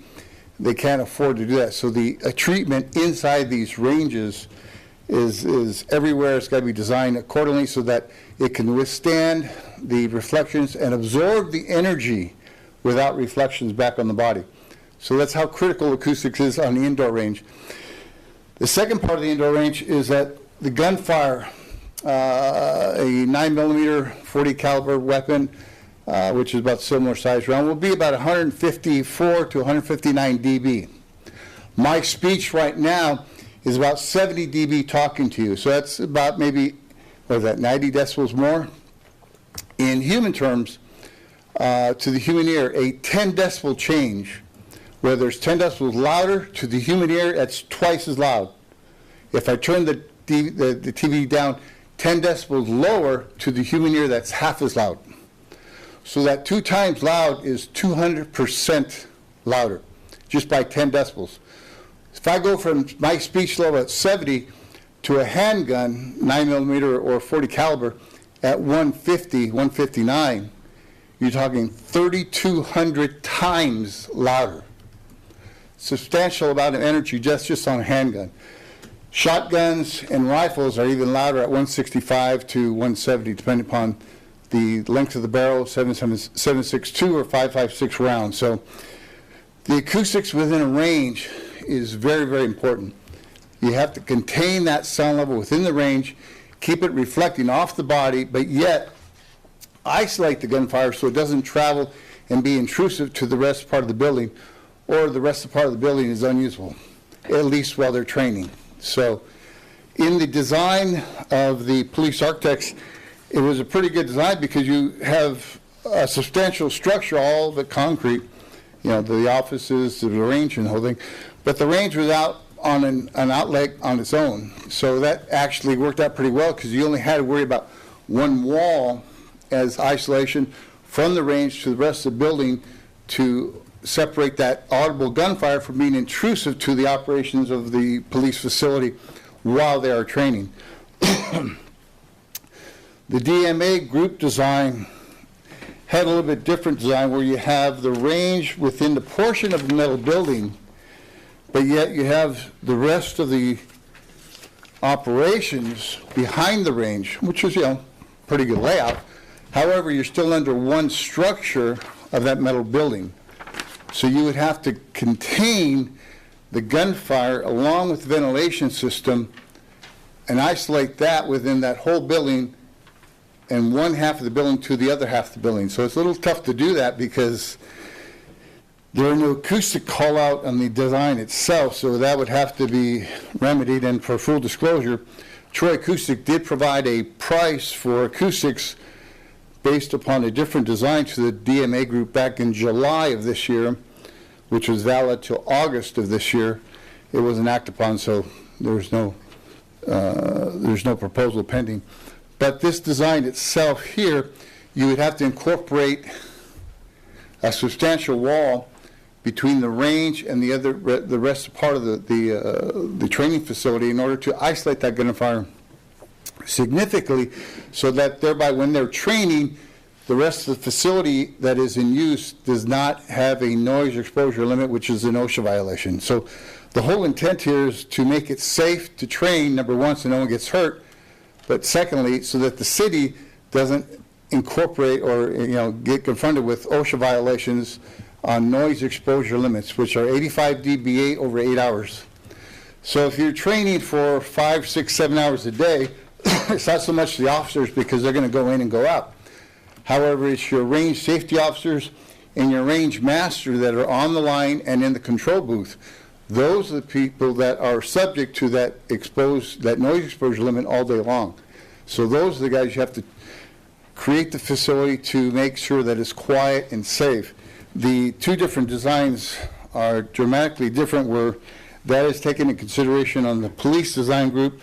However, on the DMA design, I don't see the substantial wall to isolate the ventilation and the gunfire within that steel building from one side to the other. So you would only have the use of the building at one particular time of the day, meaning that if they're training, if they're shooting, the rest of the building cannot be used unless that substantial wall is there and isolates completely the gunfire and the ventilation from the rest of the building. If it's not there, then you can only train, and then when you're done training in the shooting range, then you could use the rest of the building, or rest of the building and then go back in and train. You can't use the building simultaneously without the proper isolation, and that's what's missing in this design. So other than the absorption for the actual reflections within the range, which is on the police side, the highlighted side, there's no call out for acoustics on the DMA side. So those are the two big design deficiencies I see within the DMA versus the police range design here on this side. I'd be happy to answer any questions, but if you have any. Any questions? Thank you very much. I guess just one. is it possible to fix, in general terms, what would it take to fix the DMA design? Well, first and Is foremost, it you have to fixable add with the the parameters acoustics, that- you'd have to yeah. add the acoustics in the design. Right now, it doesn't show that it's in the design. And once you add that in, you're going to have to add the design portion of that, so meaning that besides the shooting range itself, because it's all concrete and steel, so you have to isolate that, so thereby the reflections are gone, it's safe to train in there, safe to use it.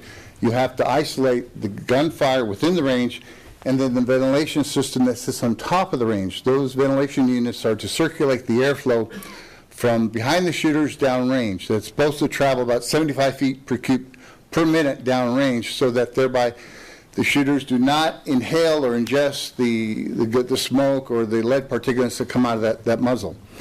And so those units are very big to move that air 25 yards, which is 75 feet, at 75 feet a minute. So you have to have, excuse me, these two units to have isolation acoustically from these units to the rest of the building, because they're going to be running the whole time that the range is in operation. So again, if this is not isolated, then you can't use both sides of the facility. In order to stop that, you have to know what the sound level of the units are.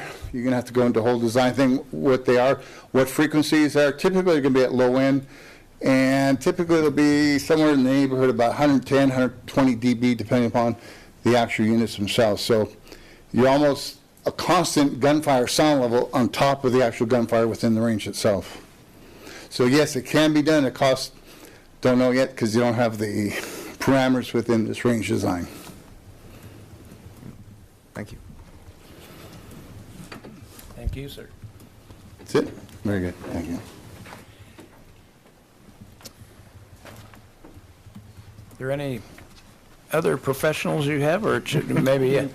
This is Matt Beesman from Kansas City. He designed the Police Facility Design Group design. I think I've been in here before, and James has been in here once before. I'm just here to answer any questions you might have between the two structures themselves, independent of the acoustics. We had Bill here for the acoustics. Are there any questions on the structure itself? About the structure itself, no, but the cost estimate for the building, now that's an estimate has not been bid yet. Correct. So is it, are you generally bidding, are you estimating over, or are you trying to stay real tight in your estimate? We just did the estimate on a item-by-item takeoff in the building. We did that estimate, I want to say a couple of months ago. In August? In August, we put that together. We were going with the traditional design bid-build process, and we were 2 to 3 weeks, about a month to put this on the street. So we were pretty close to being done. Had the center fire building not come up, you probably would have steel up, walls up, and a roof on by now. Okay. Thank you. Anyone else? Thank you, sir. Mr. Pestinger, Mr. Mars, maybe we should hear from you now. Good afternoon, Commissioners and Mayor. I'm Don Mars with DMA Architects. I applaud Mr. Scragg's comments about the dueling architects issue, and as I stated the last time I was here in August, that wasn't my intent to tear apart the other architect's design. It was my intent to tell you about what we had done. Since then, Mr. Scragg had wanted us to make sure that we were comparing apples to apples as close as we could with everything that we were doing in our design.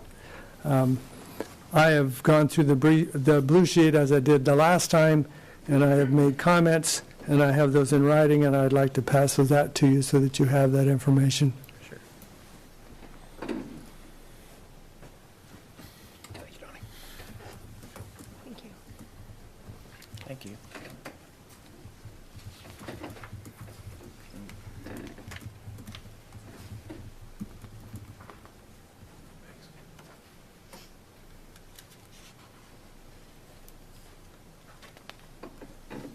Now, I'm here on behalf of Tom Pestinger, who's my client, as his architect, and I want to thank the City Commission and the city staff and Chief Nelson for allowing us to be a part of the discussion about where and how the City of Salina considers building a police training center range. We want you to know that I'm here at your request because you asked us to give a comparison, and on August 6th, you asked us to provide some additional information. And if you look, I have the following events and dates that took place from August 6th. On August 16th, your minutes came out from your August 6th meeting, and on that day, Tom Pestinger sent this email that's Exhibit A to Mr. Scragg, outlining what we thought your questions were. You wanted us to meet with Chief Nelson to go over the design to determine if there's any additional additions or corrections that were desired. We were to provide the revised design drawings that establish the scope of work, which will be included in our guaranteed cost for the project. We'll provide you with an update of our executive summary, which defines and provides the turnkey building project cost, and then the executive summary would give you the guaranteed cost. And we said we would participate in an energy analysis on our building design as long as a third party who did it was in agreement, agreeable to us and the other designer. Secondly, the third party defines the information required, and we submit that. And third, we have a chance to review the third party report before it was submitted to the commission. On Exhibit B, on the 26th of September, we hadn't heard anything back from anyone concerning what was going on, and so Tom Pestinger sent Mike Scragg and Chief Nelson this request wanting to know what was happening. A meeting was quickly held to try to catch up with where things were at because there was a blue sheet that was in process. I can tell you, based on the information that you were asked to provide the outline of the items that were listed in my or in the email that Tom sent to Mr. Scragg, none of those occurred.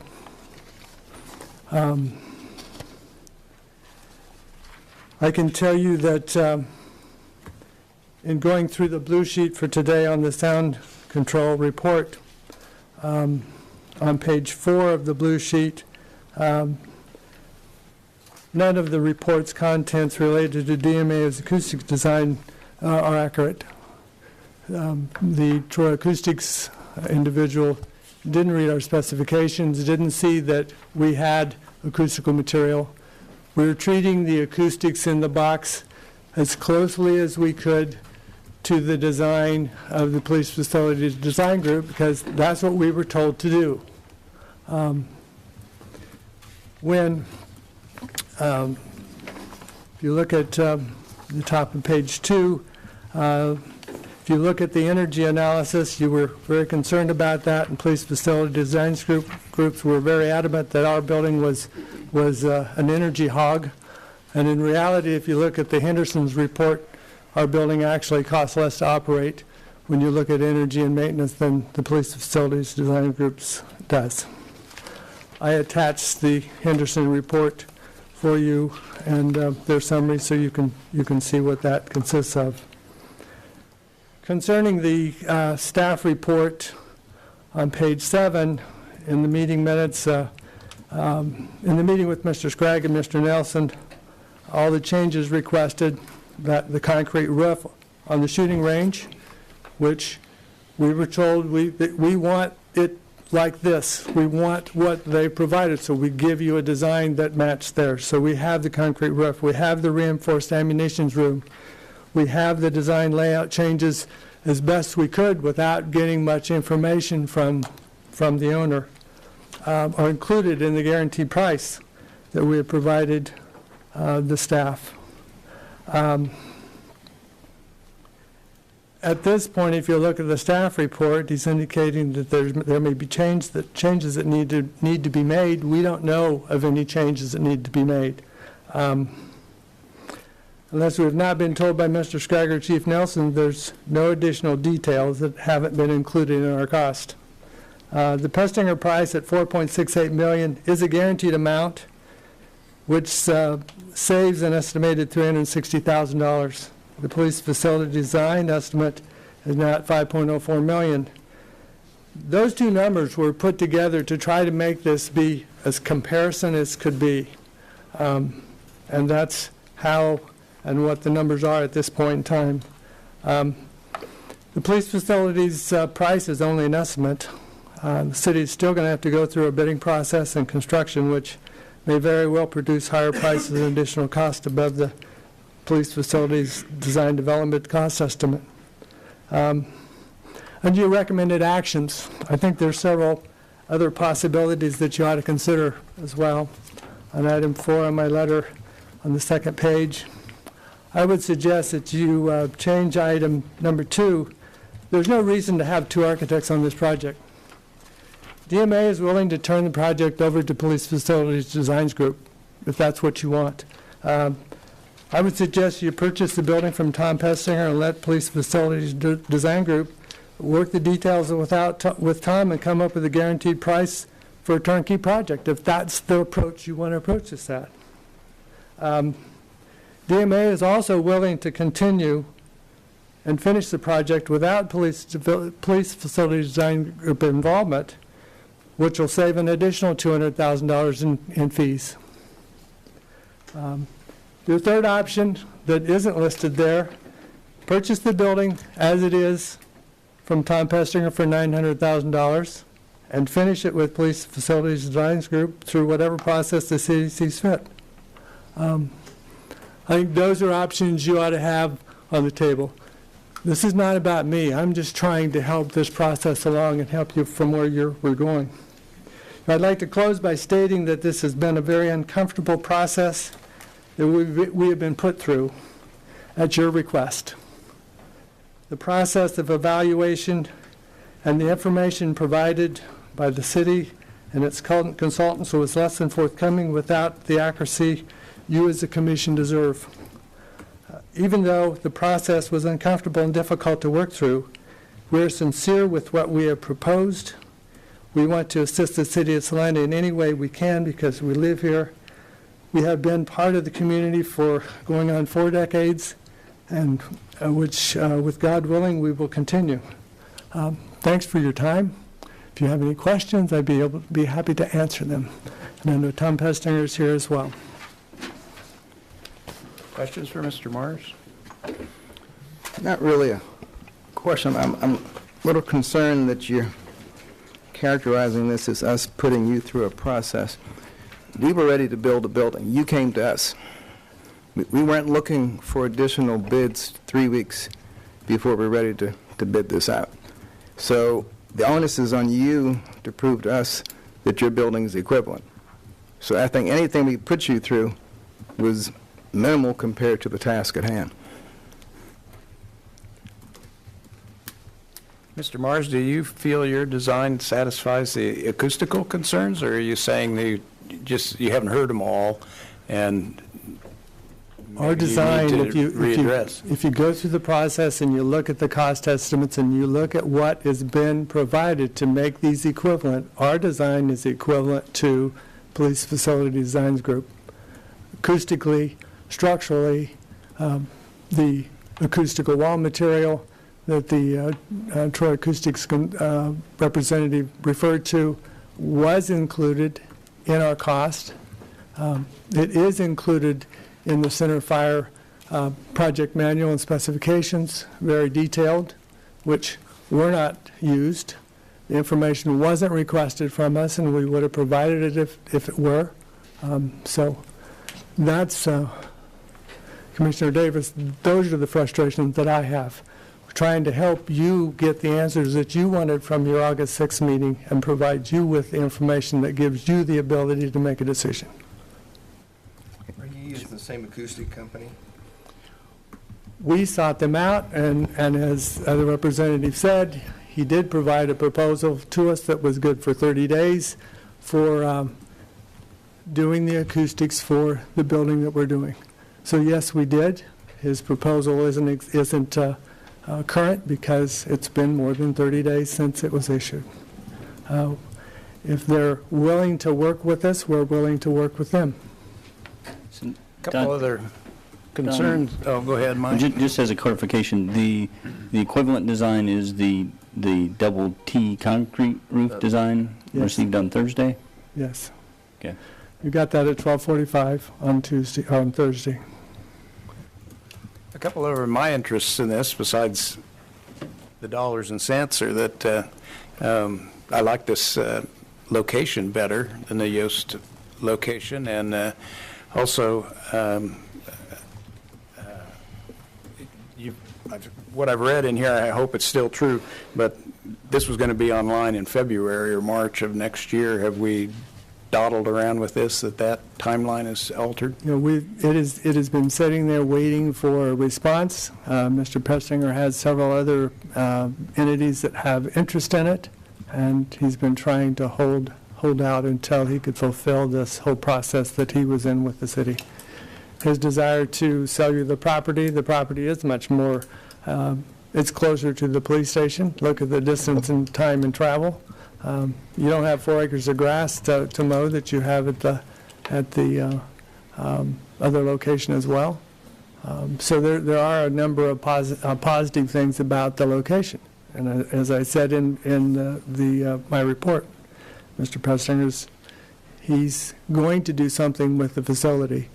He's trying to give the city the opportunity to have a chance at purchasing it either as it is.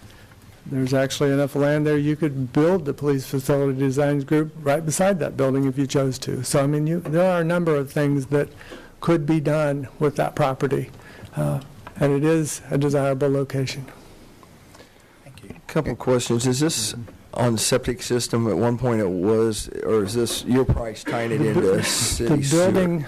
The building as we designed it for center fire would have been on a septic system. Matter of fact, the septic system has actually been installed to function for the bathrooms that are in the building according to the code requirements for septic systems. It has the ability to be connected to the city sewer as well, which the cost to do that is included in the $4.68 million. It is included in your price. Yes, it is. That was at our direction in response to the prior direction that That's you what I provided. thought. That's why I was asking. Trying to make sure cost recovery and the sewer are equivalent.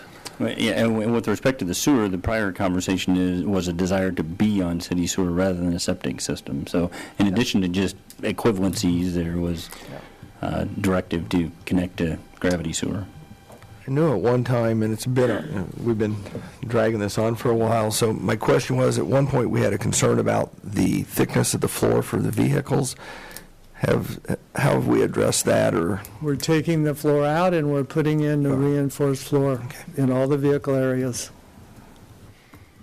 That's included in the cost. Okay. I wanted to verify. You know, as far as the location, this may be more towards the chief. It's my understanding the officers using the training facility are not on duty at that time. So in that regard, the location is not as important. And this is a staging ground for responding to an emergency. Yeah, we have more of our industrial assets and commercial down south side. That may actually be a better location. I mean, no one's going to know right now where they would have to respond to, but the location may not be as critical an issue as it would have seemed on the surface. But Chief Nelson, didn't you tell us at one time, though, having the SWAT vehicles there and everything, that this location would be better because it'd be a quicker response time with the SWAT vehicles and the stuff that you were using there?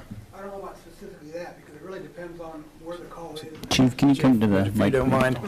Thank you. Apologies. Come on up. It really depends on where the location is, those assets are needed, right? And then it depends on where the cops that are probably off duty coming from. So I don't know if that would be that relevant or not. I mean, if the TAC vehicles or the the Puma is needed on the north side, well, yeah, it is going to be longer from the south side, but vice versa. If it's needed on the south side, it's going to be there. I think we did previously acknowledge just the proximity to the station in terms of training and As far as the range training, if you're coming from the master. station, I can say if we have 6 officers working our minimum staffing plus a sergeant, right? You don't take 3 of those 6 and send them to the training center, because you can't. Most of our training, unfortunately, comes off duty, which causes problems, to be quite honest with you. But you can't take folks that are working and send them to training facilities for 3 hours. You just can't, and then operate with half the staff. So most of the training is off-duty folks.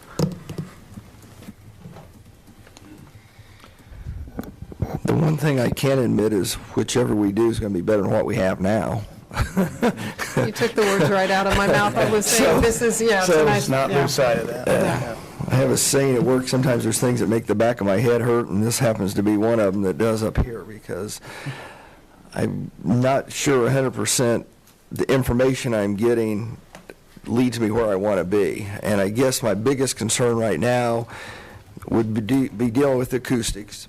I've looked at the floor plans. I believe we can make each floor plan work. I guess the question I'd have for you, Chief, is how often do we have someone in the firing range when we'd also be using the training facility, the training room or something? I mean, I guess I don't know if I'm looking at an hour a week. Am I looking at an hour a day? You know, I guess 5 hours a day. Yeah, and I'm not entirely certain I can answer that, but I would almost guarantee you're going to be shooting more than we've shot in the past, because that's what this facility is going to provide us, the opportunity to shoot more. There's going to be a lot more simulation training too, which I don't know if that'd be affected by live fire or not. I guess it depends on the actual range box.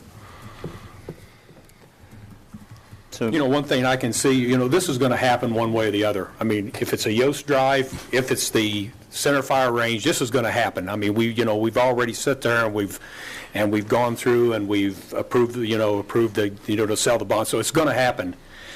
I guess my only concern right now is if we got a 4.682 guaranteed price, we don't go with that price, we go with the Yost drive. You know, I'm really worried where that has to be bid out, where it's going to come in at. What if it comes in lower? Then, yay. I mean, it's an estimate. I mean, exactly. Well, it may come in, we've had several projects recently that have come in lower. And sometimes a bird in the hand's worth 2 in the bush, too. The reason we were able to discuss the parking lot at the Bank of America is because the bid came in, all the work came in lower.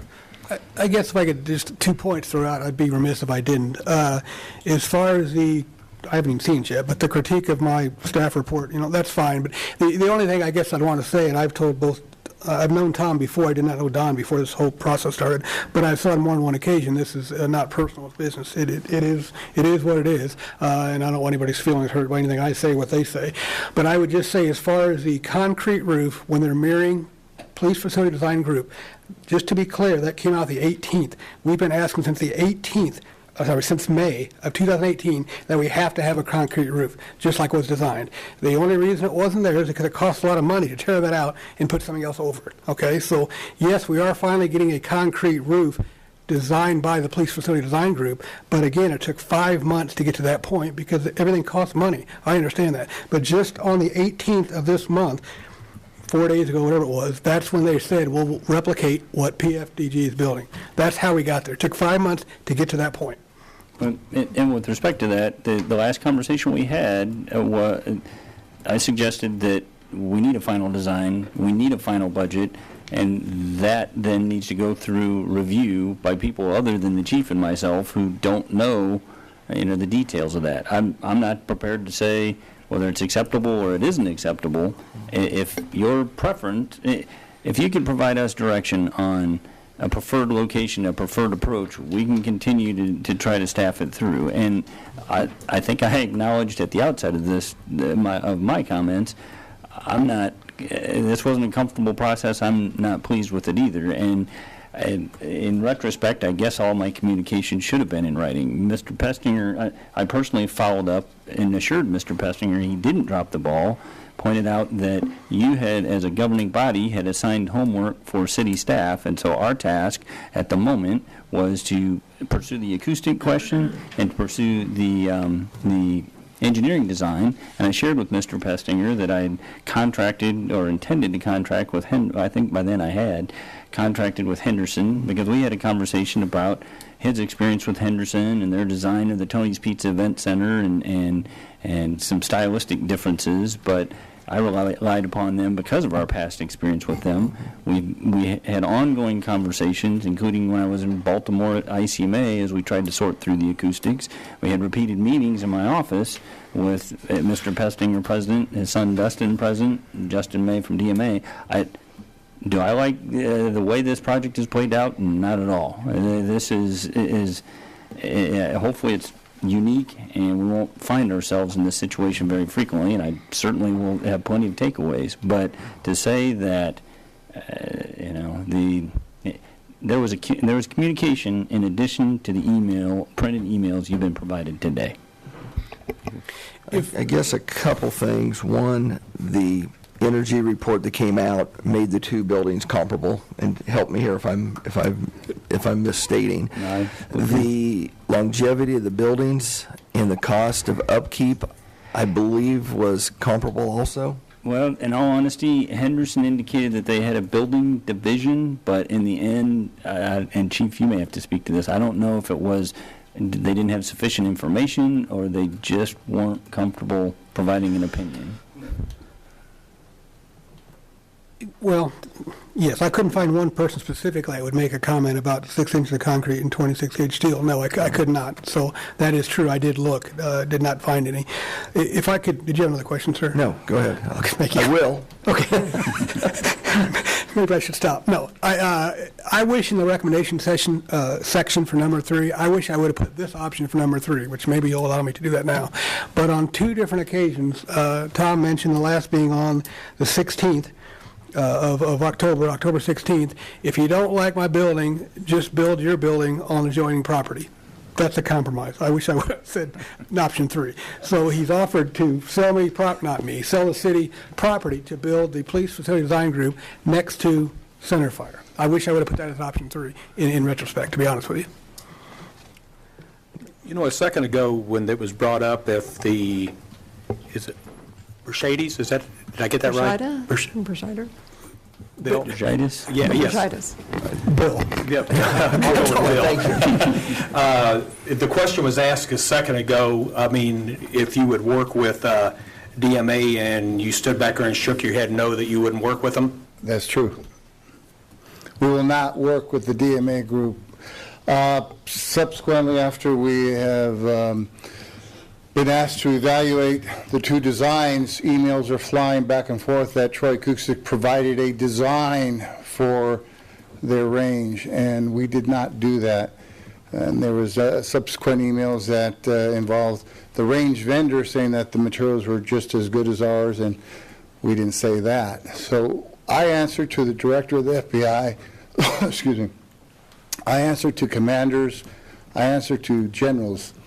I can't jeopardize the integrity of our company working with people that will infer that we had made claims and guarantees when we did not.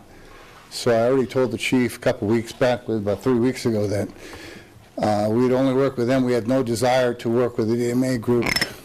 However, we had no communications between the DMA group or us, so that was not made public until now. So if I may ask, if we have a proposed design submitted to us, would you review and comment on our behalf? To review a design acoustically? Yes. Sure. I don't know if that gets you where you were headed, but Oh, I'm sorry. I just had one last question. Would there be a construction manager similar to what we did with the Tony's Pizza Event Center for either site? Would that?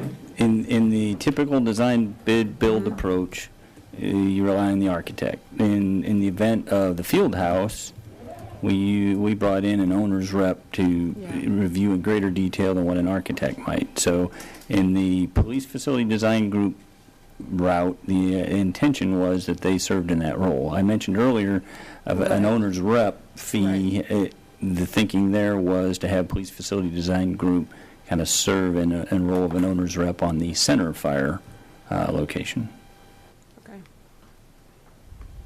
Maybe we should take public comment on this item. I think Tom wants to say Yeah, something.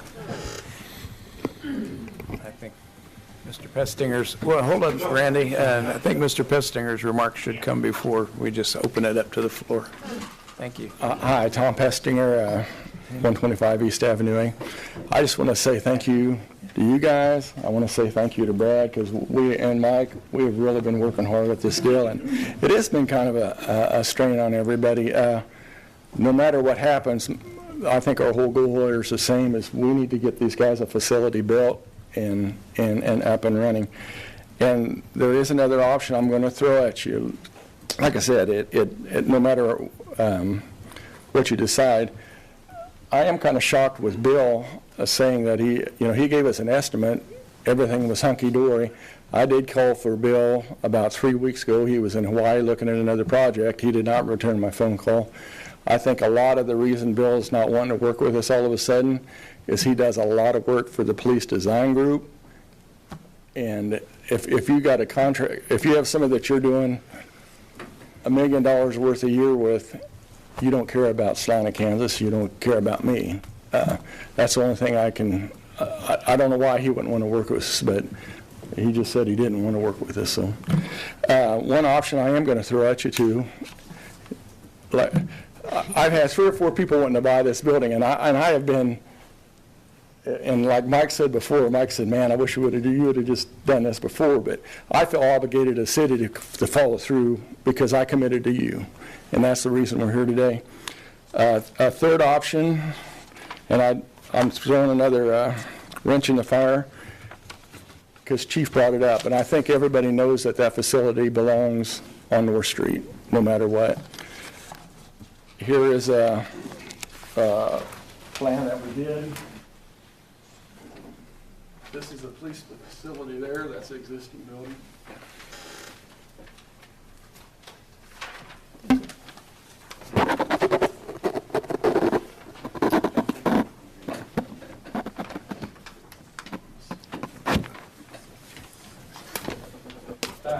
If you look at that plan, and I'm willing to work with you on that. This too. This building, or this lot, I'll sell you for $110,000, and then Martha Tasker gave us the utilities that would cost $96,000. So your total cost on this lot to build the facility, either one, would be $206,000. The Yost facility would be $290,000 for both of them. So that would save you $83,920. I'm willing to do that. You know, if you decide that you want the other building, like I said, my main goal, I want to get this facility built. I want the chief to be happy when it's done. I seriously, I'd hate to get started with our building and him not be happy in results. So that's my whole goal. Is, like I said, I just want to take care of the police department and get this thing going on down the road. So thank you. So you're saying you can build this building here? They could, The police facility group could build that building Oh, the right police there. facility group could build it. Could build that building right there on this lot. And that's the existing footprint? I mean, Chief Nelson hasn't seen it, but that's the existing footprint? I have Oh, seen do you? Okay. Of the police Yeah. facilities design group building here? And basically, all I would do is sell you the lot, and then the police facility group would take it from there. If I could say, my only concern when I first saw that, which was 3 or 4 months ago, if that's only a 2-acre lot, I thought I needed 4 acres. Okay. That's the only thing that concerns me as far as, but if that's fitting on there, if you impose that on there, Yeah. Matt, does that ring a bell? I thought I had to have 4 acres. Well, if you look at the lot that you out on Yost Drive, that's your second page there. If you look at that lot, it's about 3.5 acres that need to be mowed and detention pond for collecting water. We don't need that on Yeah, this side. we didn't need anything back there. Yeah. So this And you is- can't use this anyway. Yeah. I mean, we laid that out. Kind of puts a new light, doesn't it? Well, like I said, I just want to go on down the road, and like I said, I want everybody happy when we're done. So, any other questions for me? Just one of our mayor, if we could take a 8-minute break. Okay, we'll take an 8-minute break. Thank you. We'll be back at 6:30. Thank you. Listen to anybody. My legs crossed. Couldn't wait till the end.